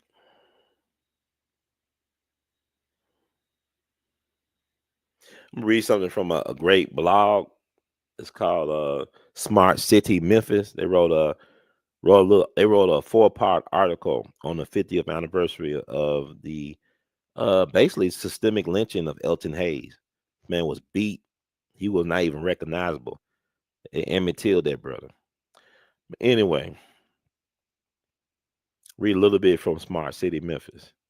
I'm giving them the credit. And this came out October 2021, October 15th, 2021. It said it was 50 years ago today that 17-year-old Elton Hayes was beaten to death in a ditch outside of Memphis by law officers after a high-speed chase. Their initial report claimed he died of a traffic accident, but that explanation was shattered when it became obvious that he died from blows to his head. His death 3.5 years after the murder of Dr. Martin Luther King Jr. punctured the prevailing rhetoric of the time about a new racial understanding and reconciliation by chamber officials, politicians, and civic leaders. The African American teenager's death took place on an isolated country road, and it would rock the community. His death intensified questions about the state of race relations here, because unlike the assassination, his killing could not be blamed on an outsider. Instead, it had been carried out by Memphis policemen and sheriff's deputies paid to protect the community. The broken body and shattered skull of the bloody African American teenager was unmistakable proof that under a veneer of progress, racism still thrived. His death set off days of protest, sometimes violent, that underscored the seminal fact Black Memphians had reached a point of no return, and they would not ignore the police brutality that had become a regular part of their lives. When Elton Hayes died, Memphis Mayor Henry Lowe was in the last 2.5 months of his turbulent term in office, forever linked with the incalcitrant politics that brought Dr. King to Memphis to defend the rights of city sanitation workers and led to the civil rights leaders' murder. It was a time when the Memphis population was almost 40% black, but only 3 of the 13 members of the newly created Memphis City Council were African Americans: Reverend James Netters, Fred Davis, and J.O. Patterson Jr. When criminal court judge Otis Higgs Jr., the only black criminal court judge in Tennessee, was selected to preside over the trial of the lawmen charged in Mr. Hayes' deaths, it was not seen as mere coincidence, but as an act intended to diffuse the racially charged emotions surrounding the trial. Okay.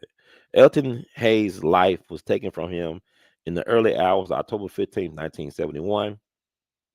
His death became a watershed event in the history of modern Memphis and Shelby County.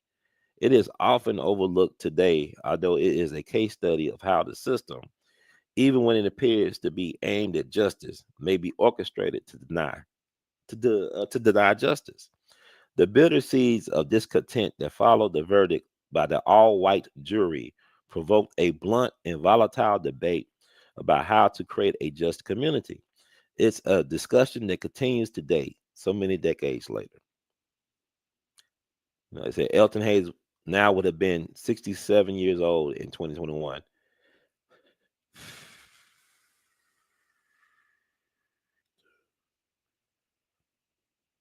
Read this part right here. I think it's important. Mm. The first journalist who knew 17-year-old Elton Hayes had been murdered October 15, 1971, by law enforcement officers was Susan Adler Thorpe, a Memphis Press Scimitar reporter and recent graduate of the University of Missouri, assigned to write orbits on the day of the teenager's death. At 5:30 a.m., shortly before she made her calls to area emergency rooms to learn about any overnight deaths, law officers had brought Hayes' body to John Gaston Hospital at 5:30 a.m. Doctors and nurses were told that he died when he was thrown from a truck. The police report stated, as part of the obituary writer's routine, Mrs. Thorpe called John Gaston Hospital. A nurse answering the telephone at John Gaston Hospital, gave her the name of Elton Hayes and lowered. Now, listen to this. She lowered her voice, saying she had never seen the kind of injuries he suffered from a traffic wreck. The nurse said it looked more like he had been beaten to death, and Mrs. Thorpe dutifully forwarded the information to the press scimitar city desk, which forwarded the information to the reporter on the police beat. The beat reporter was a fixture at the Memphis Police Department and was favored by the men in blue for his sympathetic coverage of all things MPD. As usual, he accepted the explanation by police officials about Mr. Hayes's injuries. 3 days later, the Commercial Appeal broke the story, sparking furious outrage about the incident and the failed cover-up. 5 days of protest and scattered violence ensued. Mm-mm-mm. In Orange Mound, where Mr. Hayes lived, there were reports of rock throwing, fire bombings, and vandalism.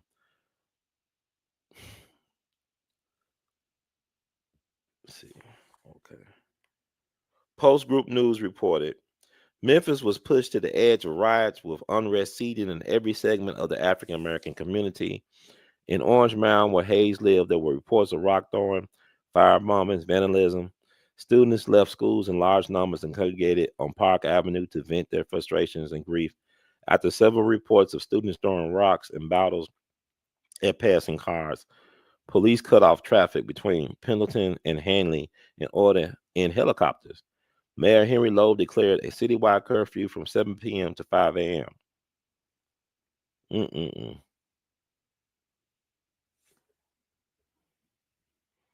Then it said the headline in October 1971 issue of the Black Panther. So the Black Panther Party covered this, what happened in Memphis. Huey P. Newton's Black Panther Party newspaper covered what happened in Memphis. This is what they said. It said the headline in October 1971 issue of the Black Panther read, Memphis ignites. Nobody was hurt until the police officers got there. This is true. They was all walking around, but even they knew they was facing either gonna get a really good beating or death. Them black teenagers knew once they slid their car into their truck into the ditch, they was facing a life and death situation, or life or death, or life and death, because two survived and one died. But they actually thought Elton Hayes was the guy driving the car. I think Elton was like 6 feet tall. If I read in some of the stuff, they thought he was the one. He said, I wasn't driving, it was so and so. And then they stopped hearing his voice, according to the other people that was in the car. People don't understand that Rodney King had two other people in the car with him. See, this is nothing new, folks. How many of y'all knew that Rodney King had two other people driving with him? How many of y'all knew that?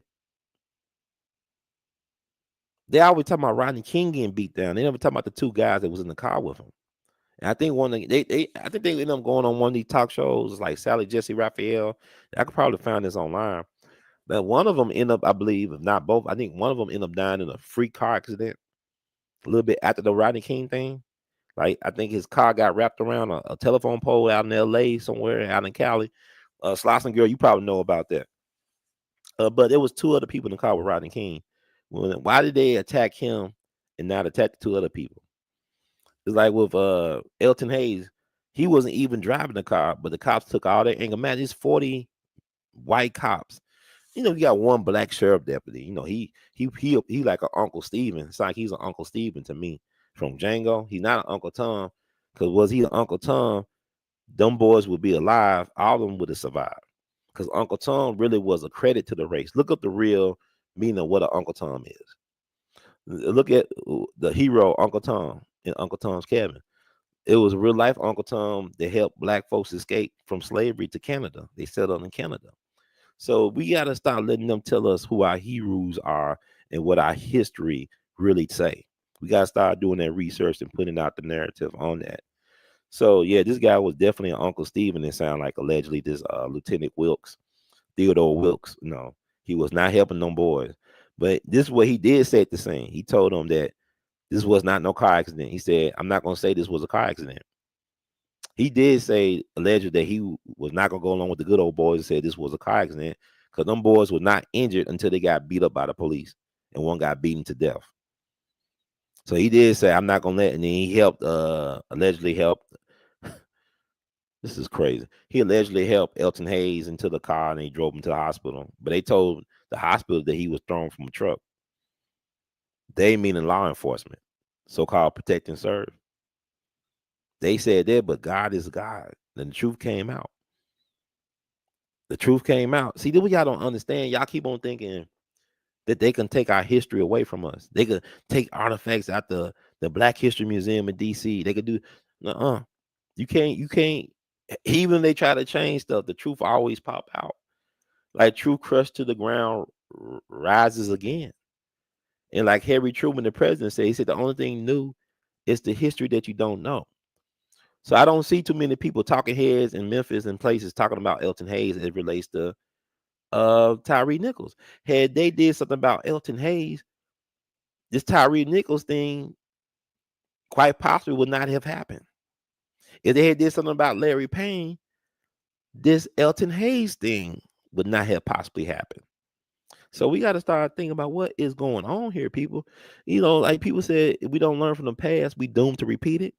If we don't learn from the past, we are doomed to repeat it if we don't learn from the past, we are doomed to repeat it. That's what I'm talking about with the Elton Hayes thing. See, that's why they don't want to teach us nothing, because all this local media, his brother Ron Hurd, podcasting from his studio apartment at the wee hours of the morning, talking about Elton Hayes. I have not heard one paid talking head. Have not heard any local news try to educate the people about the history of police brutality in Shelby County, in particular in Memphis, Tennessee. This is sad. This is really sad. But they charged like 3 sheriff deputies and a police officer with first degree murder for Elton Hayes. The one of the sheriff deputy was Lieutenant Theodore Wilkes, the black guy. He was charged. Then charged 4 others with, I guess. Let me see. I'm gonna read it out right. About 7 weeks after the incident, on December 9th, 1971, indictments were returned by the Shelby County grand juries, 9 white and 3 African American members. Mind you, in both cases, all white juries. In Elton Hayes' case, all white male jury that found the officers not guilty. In Tyre Nichols' case, was all white jury, 8 white women and 4 white men, and found those officers not guilty on 21 counts. So 3 sheriff deputies, Lieutenant Theodore R. Wilkes and Patrolman Edward M. Bonham and Johnny Roberts, and 1 city policeman, Michael J. Daughtery, were indicted on first degree murder charges for 4 city. Okay, that's for Elton Hayes. It was found 4 first degree murder charges, right? 4 city policemen, Danny L. Davis, Larry R. Skelton, James B. Dyer, and William L. Graves, were charged with assault to murder in the beating of Calvin McKissick, Mr. Hayes' 14-year-old companion, in the truck.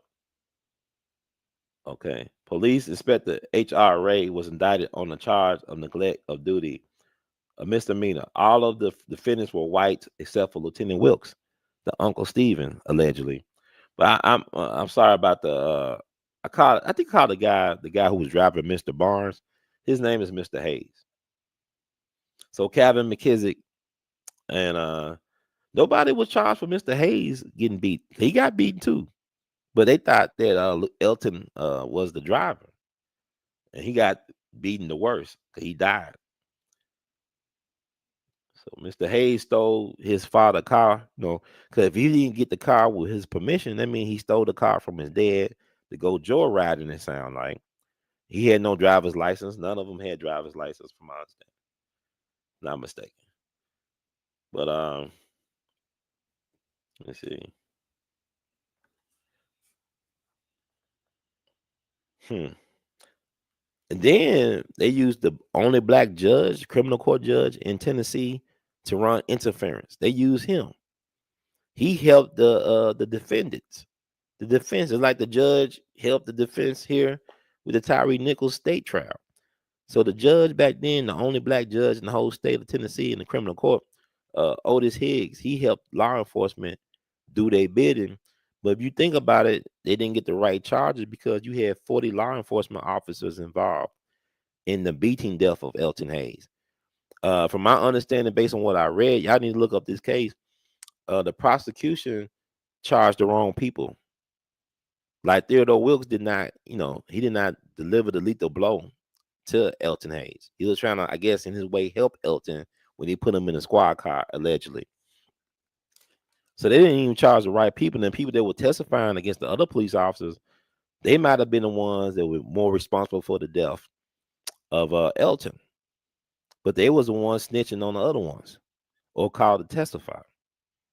So I believe they did that on purpose to charge the wrong ones so the case could get thrown out or dismissed, or they could be found not guilty. Think about you had 40 police officers on the scene. And the like I said, they don't see us as human, y'all. Because these are 3 black teenagers. These ain't grown, hardened men. These are young boys. Doing what boys do, being mischievous.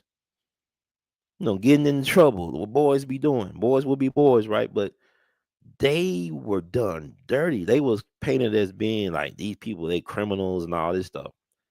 I said, man, they joyriding dudes dead car. I won't call them no hardened criminals and like that. But think about all the stuff that's happening in the news. But they always criminalize the victims when it comes to black people. We always the evil. We always deserve what we got based on. Oh man, he got poor credit history. Yeah, he deserved that. He got poor credit history. So whatever happened to him, it because his credit was poor.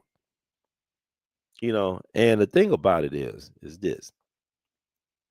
Um, we all human, we imperfect, but we are blessed in God's eyes.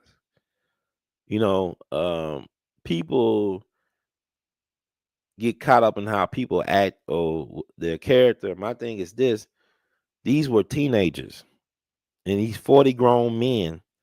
These are police officers supposed to be protecting and serving. Then they just, I'm surprised all of two of them survived out of that. But they thought Elton was the one driving. That's why he got the worst of it. Like I said, they fractured his skull 4 times with those 4 hits. They gave him serious brain damage with them 6 hits. So hey, he survived. He would have been a vegetable.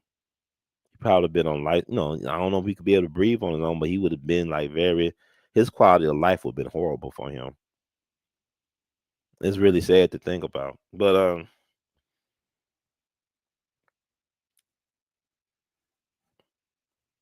and thank y'all for contributing to this podcast. Thank you for the donation. I send a donation in. We love you madly. Sister Slosson Girl, thank you so much. Love you madly. Thank you so much.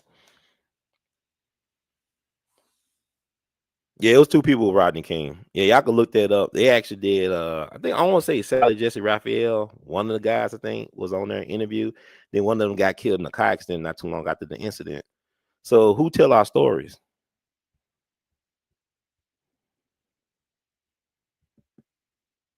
Appreciate it. Message is received.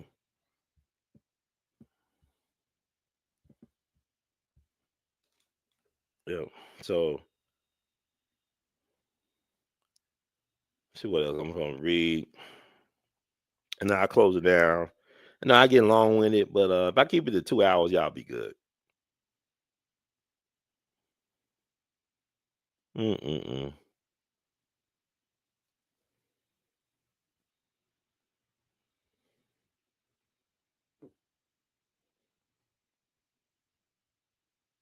Okay.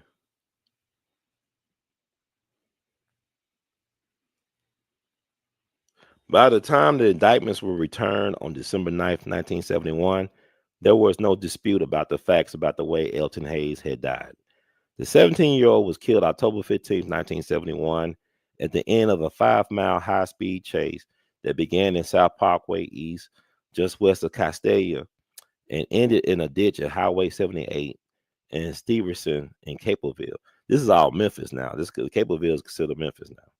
He was a passenger along with 14-year-old Calvin McKissick in a Chevrolet pickup truck driven by their friend, 15-year-old George Barnes. Okay, I did get it right. I'm a little confused. George Barnes. So his name is George Barnes, the guy who was driving. My bad, y'all.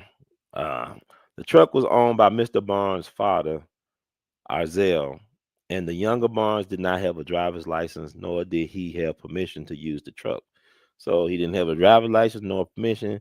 Going for a joyride. I did that before. How many of y'all took y'all parents or guardian car for a joyride? They were sleeping on whatever. You just snuck. You got the keys. You went out there and drove. Probably went to get something to eat or something, but not necessarily get in trouble. I did that before. Okay, this is. Hmm. The chase began at 1:55 a.m. when police said they spotted a pickup truck making a U-turn. Mr. Barnes said he panicked when a police car pulled up behind him, but he made no mention of a U-turn.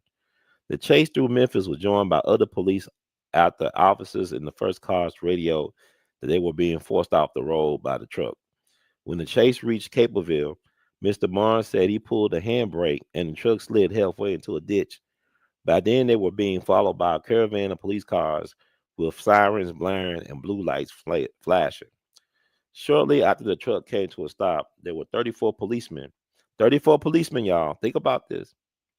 34 policemen on the scene, and many rushed from their cars to the ditch where the three boys were pulled from the vehicle. 25 police officers will be relieved without pay. 25 police officers will be relieved without pay. Y'all understand what I'm saying? By Memphis Police Chief Henry Lux, a decision African American City Councilman J.O. Patterson Jr.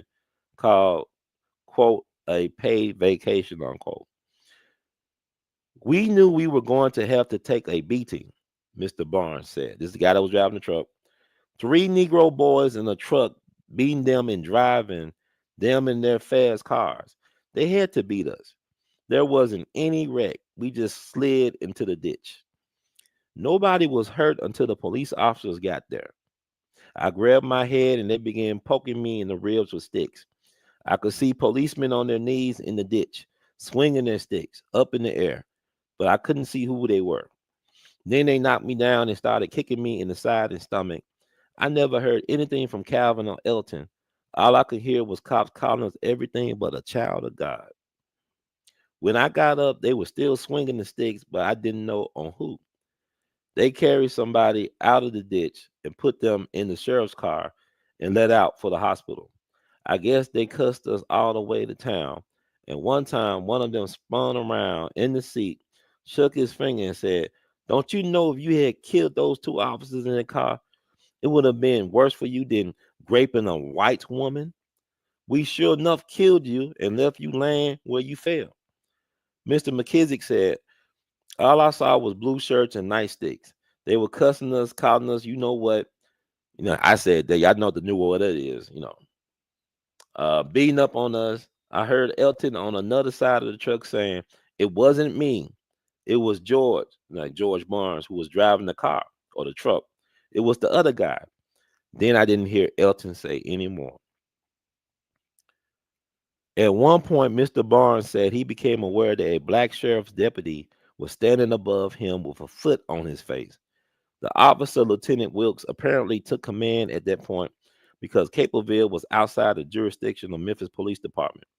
It was said that he insisted on getting prompt medical attention for Elton Hayes and refused to cooperate with policemen who were concocting the story that his severe injuries were the result of a traffic accident. Lieutenant Wilkes was reported to have told the policeman that he was going to say on his report that the truck was undamaged. So he drew the line there. That's the black law enforcement officer, Mr. Wilkes. Mr. Hayes' death was the match that ignited a simmering powder keg of resentments and anger in Memphis African American community. Just over a year earlier, the New York Times reported on July 4th, 1970, that 8 people had been shot and deleted by policemen in the previous 5 months. See, you see how y'all think about Memphis, y'all think about, man, them YNs are crazy. Look at our police history. Them YNs are crazy, right? They crashing out. Look how the police been crashing out for decades and generations in Memphis. You got also know that the police were involved in Dr. King's situation. They were involved in that too. Don't you know when Dr. King used to come to Memphis, he used to have an all black police security detail. He used to make sure they had all black police officers protecting Dr. King. Last time he came to Memphis, he had no police protection. Now I interviewed one guy who organized the police protection with Dr. King, and then the police was like a couple of blocks away from Dr. King. We got hit at Lorraine. They hit him at the Lorraine. One officer, a black officer named Ed Reddick, he was stationed at the fire station right across from Lorraine, and they forcibly removed him from the fire station. I interviewed Officer Ed Reddick. He passed on now, but he was there doing surveillance work. Because a lot of people like Dr. William Pepper believe that the shots they got Dr. King came from the fire station. So they couldn't have, I guess, Officer Ed Reddick stationed at the fire station with that going on. I believe it was other black firemen stationed there. They were told to go to another station or something. It's a lot of, just look into the plot to kill King by Dr. William Pepper. He lays out a lot of the information that should be better known and household information among Black American natives. So This is crazy. Mm-mm-mm. So Memphis had problems with police for going back to the Memphis race massacre, 1866. Police started that. They burned down churches, schools. I, man, like I live in the epicenter of all that. I'm right near where they killed. No, they got rid of Dr. King. Where the Memphis race massacre started. I'm in all that vicinity. Memphis is a very heavy place. But you look at the history of this, they are talking about, and so the city should have been under surveillance, under supervision, excuse me, by the Department of Justice. They really like 70, 80 years late, 60, 50 years late, whatever. Mm-mm. This is the thinking of these people.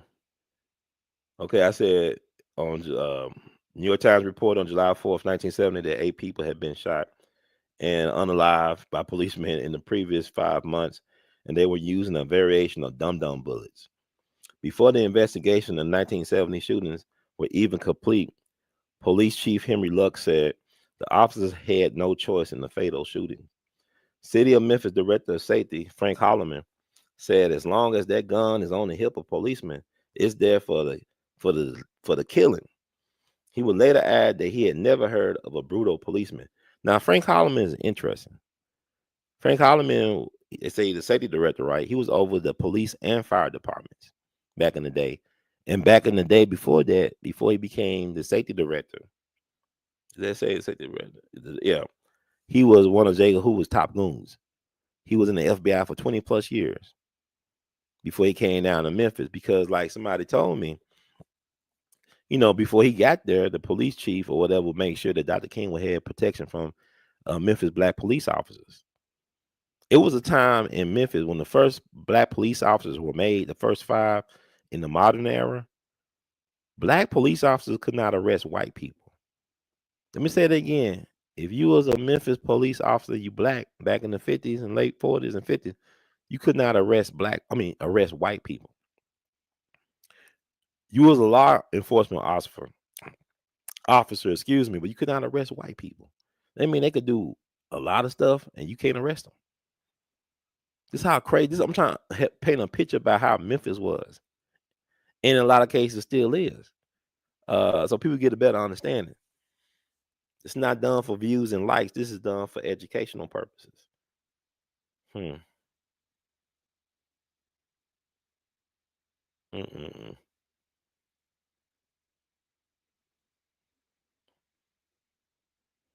Mm-mm-mm. Yeah, I ain't gonna read, but Otis Higgs, he was the only black criminal judge in Tennessee. He did the work of the masters they think they be. Let's read up on what he did to help the case of the defendants get off. And you know what the crazy thing is that black sheriff deputy, he got a raise and he got a promotion. A lot of the cops involved, or a significant number of the cops involved, got promotions.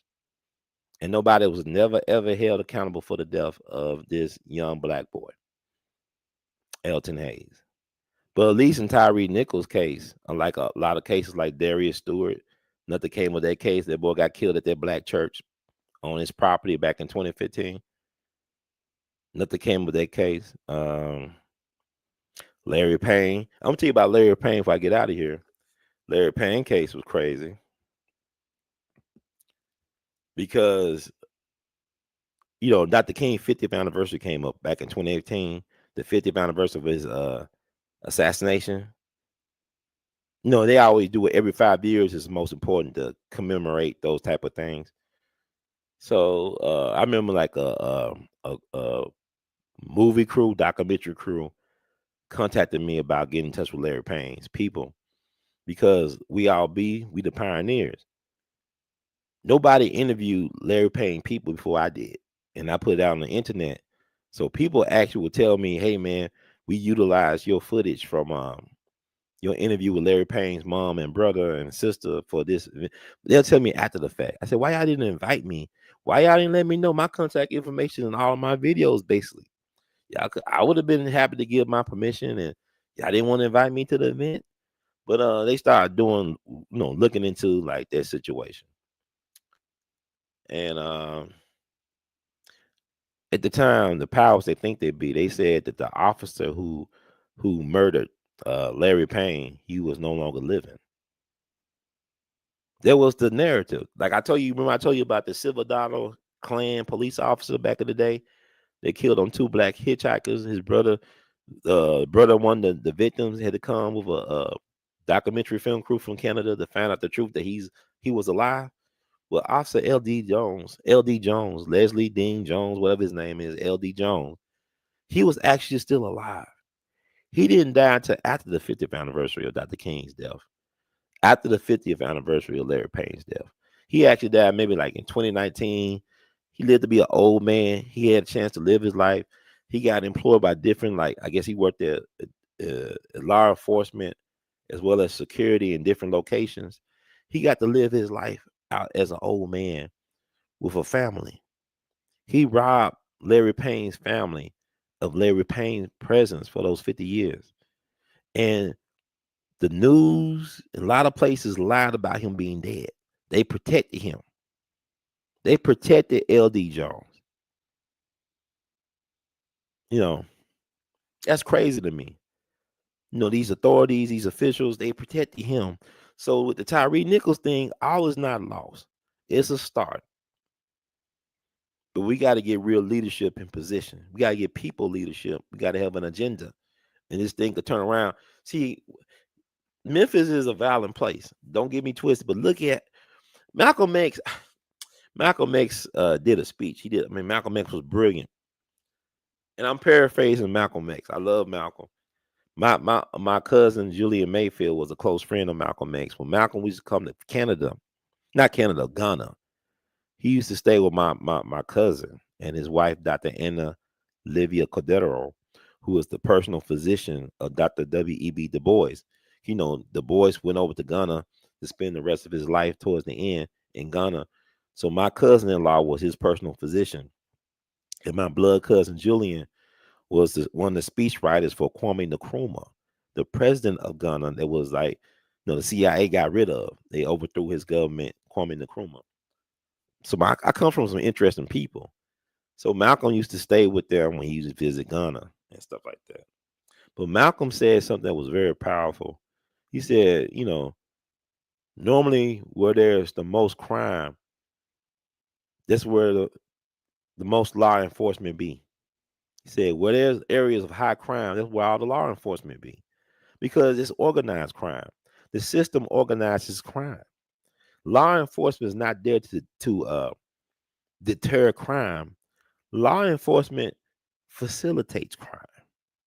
They're the point guard for crime. You understand what I'm saying? It's like, look at The Wire towards the end. Bunny Colvin, the police chief, Bunny Colvin, one of my favorite characters on The Wire. He came up with the idea for Amsterdam in Baltimore, where it's like I guess it's like a green zone for degenerates. You have green zone places in wartime where it's supposed to be like very safe and protective, well secured. So this Amsterdam thing is based on Amsterdam. Amsterdam, they legalized drugs and prostitution and stuff. So he had a Amsterdam where you would legalize or you would facilitate the drug dealers and drug addicts and all type of shenanigans, but you make sure everything was transparent and done with integrity. You made sure that the junkies had clean needles and stuff like that. The drug would, it was like try to be very progressive. Cause it was I think a mayor of Baltimore named Kirk Smoke. I think that's Kirk Smoke. That's his name, the black mayor. In Baltimore, he had the idea of trying to do something like that, and they thought he was crazy. I don't know. I think his name Kirk Smoke, whatever. Y'all look up the black man who kind of proposed like a zone where they control drugs and all that stuff. So that proved my point. Like Malcolm said, wherever the most police is where the most crime is, because organized crime is controlled by the system. So this is how we got to start thinking about this stuff. But you look at, like really the lawlessness in Memphis started with law enforcement. Whether it be the Memphis Race Massacre of 1866, which led to the Reconstruction era. That event in Memphis history led to the Reconstruction era because you had a situation where the white Irish cops did not like the black U.S. colored troops that were stationed at Fort Pickering outside of Memphis. You were proud black men in uniform with their guns. Even if you think about the Houston race riot of 1917, it's that movie called The 24th that came out a couple years back. Y'all should look at it, especially for Memorial Day, where it talks about the Houston race riot of 1917 and the largest murder trial in U.S. history. We had black men from the 24th Infantry 3rd Battalion defending the black manhood and defending the black community of Houston. They shot up Houston. They got rid of a whole bunch of cops. And they turned themselves in when they killed a Illinois National Guardsman by mistake. He was a white guy in uniform, but they thought he was one of the Houston Police Department people because the Houston Police Department ran terrorism campaigns against the black people in Houston. And what happened was an incident. This is back around August 23rd, 1917, where a black woman named Virginia Travers, I think her name was something like that. Virginia Travers, something Sarah Travers, something. Oh, Sarah Travers. It was a black woman. Let's say it was a black woman. She was assaulted by the police. Black soldiers came to her aid. Situation broke out. One was like Corporal Charles Baltimore. He came to her aid. They attacked him. They shot at him. They beat him up real bad. They put him in jail. Now the brothers were stationed at Camp Logan. They was overseeing the installation of Camp Logan, which was outside of Houston at the time. They heard rumors that said that Charles Baltimore was assassinated by the police department in Houston, and them guys got riled up. And they said allegedly the white folks was coming to the base to the camp to get them to finish the job. So them guys didn't know what to think. They just got they just got enraged. They took their guns. They did not obey their white commanders. They took their guns and they marched on Houston and shot up the town. This is during World War One. You guys got to remember, like the month before the East St. Louis race massacre happened in East St. Louis, Illinois, where all them black folks got killed by police and the Klan and by white lynch mobs. They were throwing black folks in the Mississippi River. They were throwing black folks and babies back into burning buildings. They did drive-bys and all that stuff. That's East St. Louis in 1917. The only reason they stopped was because they wanted to celebrate the 4th of July. They wanted to see some other form of fireworks, but they was celebrating all night long, several days. This is America. So them brothers realized what happened in East St. Louis. These are proud black men in uniform that know how to use guns.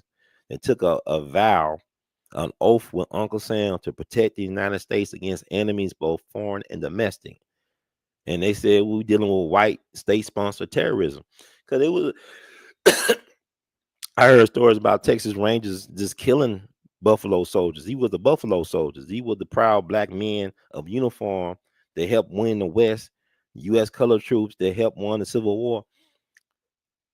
I heard stories about Texas Rangers killing and attacking and getting into it with these black men. They really had no business being stationed in Houston. The Houston that y'all know now was not the same Houston. It was really like a cow town. It's not what it is now, but these black men march on it and they turn themselves in. Largest murder trial in U.S. history. Look it up. These black men were not given due process. They were railroaded in a kangaroo court. They hung about 19 black men. Look up their stories. They wrote letters home to their loved ones and stuff. Look up the letter that Charles Baltimore wrote. I will make sure I include it on this channel. I read it and I did a picture called "Remember the 24th" in honor of Charles Baltimore and the fallen. But we got to know this history because people keep on saying I'm not my ancestors. We not our ancestors. We talk about it. Y'all, I know a lot of y'all celebrating what the brother did in Cincinnati, and because of what happened to his son. We always had riders like that. 9 years ago, what happened 9 years ago? That was 2016, right? We don't never talk about Gavin Long, don't we? We don't talk about Michael Johnson, don't we? We don't talk about Mark Essex. We don't talk about Robert Charles. We don't talk about none of those people. Cause we afraid. That's why I know we ain't real. Because these guys like what, Lavelle Mixon in Oakland? His name Lavelle Mixon? Look up Lavelle Mixon. I think his name. Let me say it right. And I'll be torturing. So make sure I get this right. Yeah, Lavelle Mixon. Look what he did up in Oakland. That boy took on a SWAT team. Mark Essex, the Hojo shooter, Howard Johnson shooter down in New Orleans. He was snapping folks off the top of a Howard Johnson. Y'all talking about what happened at the beginning of the new year in New Orleans. Y'all didn't know about Mark Essex. That's what I said. Like, I wanted to do a show about that, but I might get banned and deleted if I talk about this stuff. Mark Essex was a Navy veteran. He was a Black Panther Party member. He saw what the police was doing to Black Panther Party members in New Orleans and what they were doing to Black people in general. He had enough of it. And so on New Year's, he started, shooting up, police stations and stuff like that. He went to the Howard Johnson. Police was scared. Police was scared. They thought it was more than one person. It could have been more than one person, but the way he was handling his gun, they were so afraid. He killed a lot of police down in New Orleans. They had to bring in a Marine helicopter to shoot him on the building. He was on top of the Howard Johnson downtown New Orleans. It's back in the 70s. They used a Marine helicopter with a machine gun on it to splatter him on. They basically splattered him like a pancake on the top of the building. Like they probably had to scoop him up. They shot him up the way they shot him up. But look up Mark Essex from Emporium, Kansas. Look up Robert Charles, the New Orleans race massacre, the Robert Charles riots of 1900. This happened July 23rd through the 27th, 1900, New Orleans. Black man from Mississippi named Robert Charles. He was an advocate. He was a follower of Bishop Henry McNeil Turner, I believe, from Georgia, who advocated that God was black and that black folks should go back to Africa. So this is before Marcus Garvey and Dr. Umar Johnson. This is like Martin Delany. It's like Bishop Henry McNeil Turner. So he, got into it with some police. He was waiting for his girlfriend on the porch where she lived with, I guess she was a servant, like a maid or something.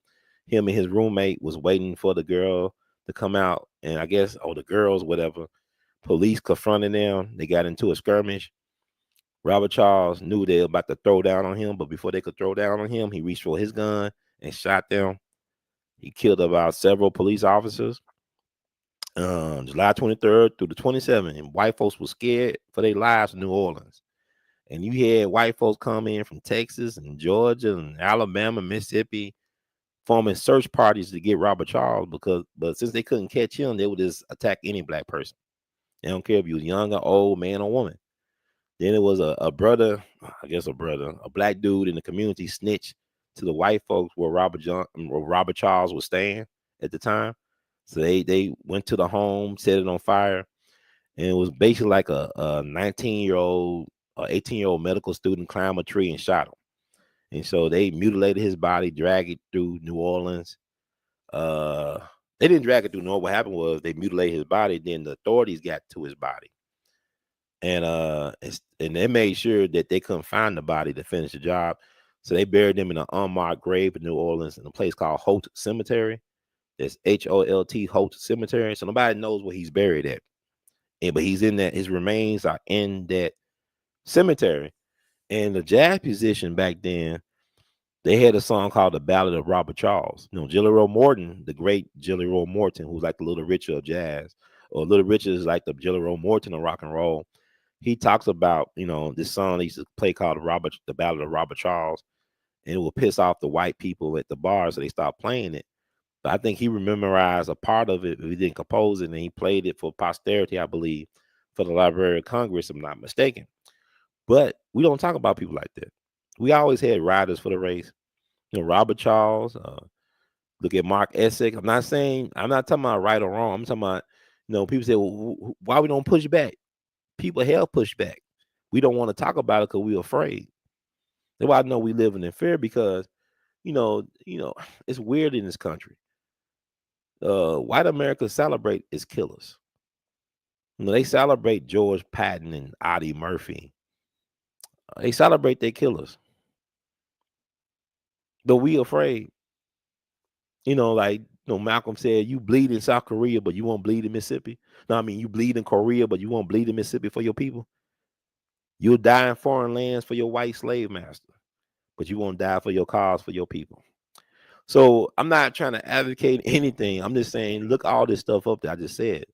Like they don't talk about Lavelle Mixon. Look it up. He took on the SWAT team in Oakland by himself. Look up Mark Essex. Look up Gavin Long. Look up Michael Johnson. Look up these people. And also, I'm gonna leave with this: Eddie Noel. Eddie Noel, he will be 100 years old this June if he's still alive. I talk about Eddie Noel because as much as they talk about Emmett Till, they never talk about the year before Emmett Till got killed. That was 1954, and what happened in Mississippi back in 1954 in Holmes County, where a light-skinned, short black man who was a sharpshooter, World War II veteran. This guy was such a trick shot that he could shoot a cigarette out of his wife's mouth. His wife could put a cigarette in her mouth, and he could shoot the cigarette. He could shoot a toothpick out of her mouth from long distance. That's how much of a crack shot he was. Eddie Noel. He got into it with a juke joint owner who was a white man that his wife worked for, and everybody in the town knew that they had a relationship or had an affair. So like that song with Teddy P, the whole town laughing at me. So he went there and told his wife to come back home, baby. You quitting today. You gonna come back home with me. This is the second weekend in 1954. The white man got in the way. He started trying to bully Eddie Noel, put his hands on Eddie Noel. Eddie Noel came back with that click clack. He shot that white man dead. He shot his dad, and he shot the sheriff deputy. He didn't shoot the sheriff. He shot the sheriff deputy. And then there was like the largest manhunt in Mississippi. It's back during the ice storm of January 1954 with 2,000 white men. We're looking for this light-skinned Negro, high yellow Negro in the snow named Eddie Noel. Eddie Noel shot at them some more. This man killed like a handful of white dudes, including the sheriff deputy in 1954 Mississippi. And he was watching them. He could have killed a whole lot of people. He was trying to survive. He wasn't trying to be no maniac. He was trying to, preserve his life. So he only killed as needed. And the white folks was, you imagine 2,000 white men. Y'all talking about 100 men versus one gorilla. You got 2,000 white men versus one high yellow Negro. Little small, maybe a midget. I don't know, midget or dwarf. He was a short dude. He was a small guy. What happened was the reason why he survived too was because you had black and white families in the area that knew about the situation with his wife. They were very sympathetic to Noel.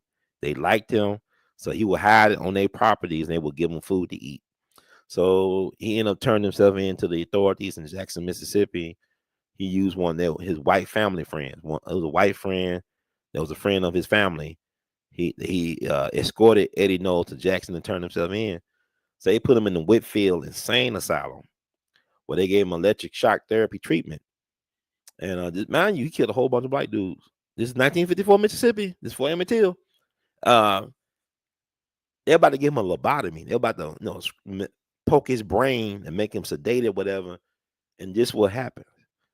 The white part of his family stepped in and said, y'all won't be doing none of that. You're not going to touch Eddie. You're going to leave Eddie alone. So what happened, Eddie never went to trial for killing all them white dudes. This is before Emmett Till. This is 1954, Mississippi. Y'all, man, mind you, Negro can't. This dude killed a whole bunch of white people, including sheriff deputy. 1954, Mississippi, before Emmett Till. Never faced trial. He spent like 20 years in prison, whatever. And he ended up moving to Indiana.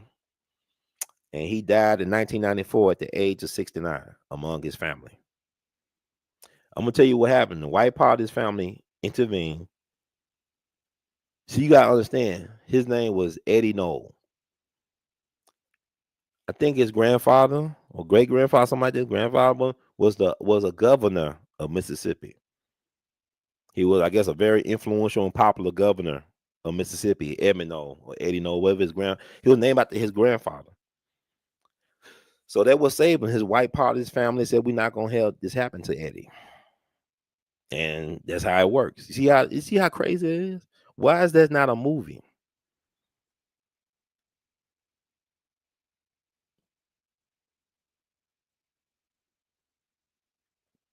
See, the Sinners movie, we're going to talk about Sinners tomorrow or later on today.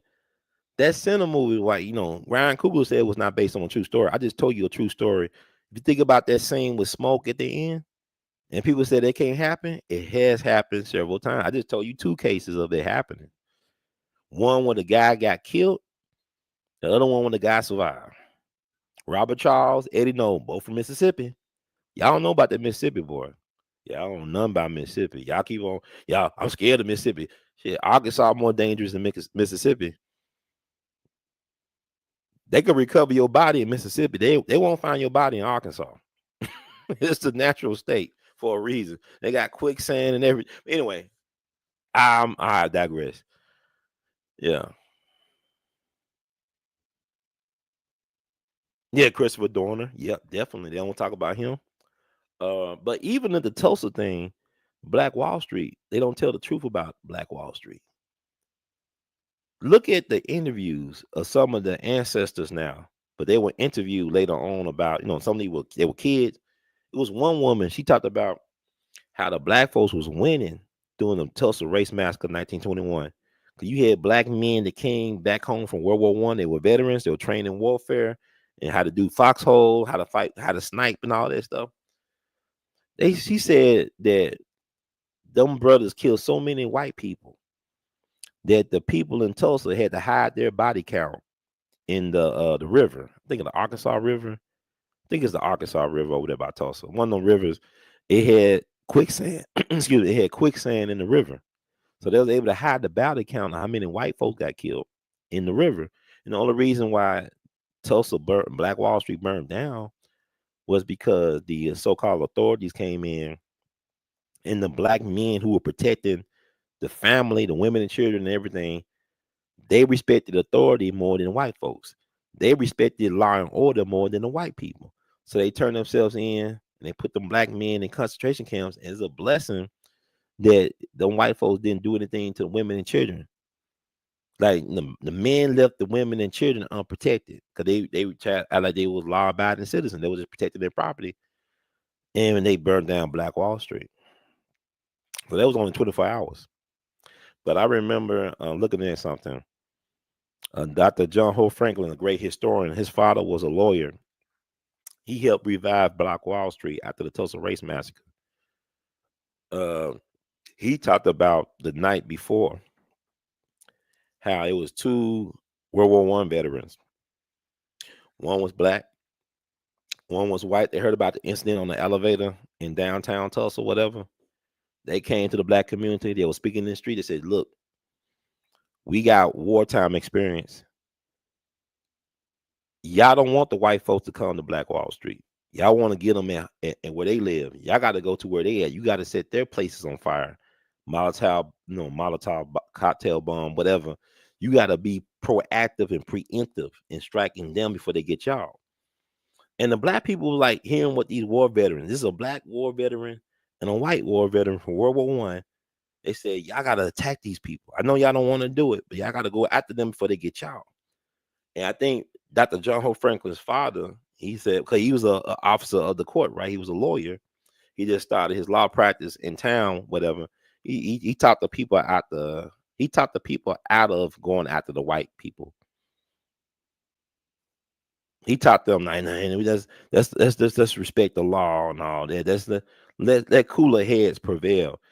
And John Hope Franklin's father said he never saw those guys again. Like they did their part to warn the people of Black Wall Street. Y'all got to attack first. And once they was dissuaded, once the people said we're not gonna do it, they left it alone, and they never saw them again. Like Dr. John Hope Franklin's father never saw those men again. But what he ended up doing after they destroyed Black Wall Street, you see, they didn't get no insurance. The black people that stayed did not get any insurance money. Like the insurance company gave the white folks money back on bullets and guns and stuff that they used to kill and destroy Black Wall Street on. But them same insurance company would not compensate the black folks for what they lost in terms of businesses, in terms of their homes, in terms of their lives even. So Dr. John Hope Franklin's father was brilliant. He fought in court to make sure that the black folks had the right to not only stay, but to rebuild. And Black Wall Street came back stronger than ever after the race riots or massacre. They never tell y'all about that. Like Black Wall Street prospered after 1921. It was prospering during the Great Depression. But what happened was is when the government got involved and they started building expressways through Black Wall Street, like it did in L.A., like it did in so many other black communities. Same way they started building things to keep people from going into the community, from investing into the community. So the government destroyed Black Wall Street. It wasn't necessary what happened in 1921, but it was happening decades later when it came to desegregation and urban renewal and gentrification. Like, James Baldwin called it Negro removal, and that's what it is. It's happening in Memphis right now as we speak, and in a lot of other places. But anyway, thank y'all, family, for tuning out to tune in to get in where you fit in. I appreciate it. Yeah, Mega Evans was the truth. We're gonna do a show about Mega. I love Mega Evans. Thank y'all. Yeah, thank y'all.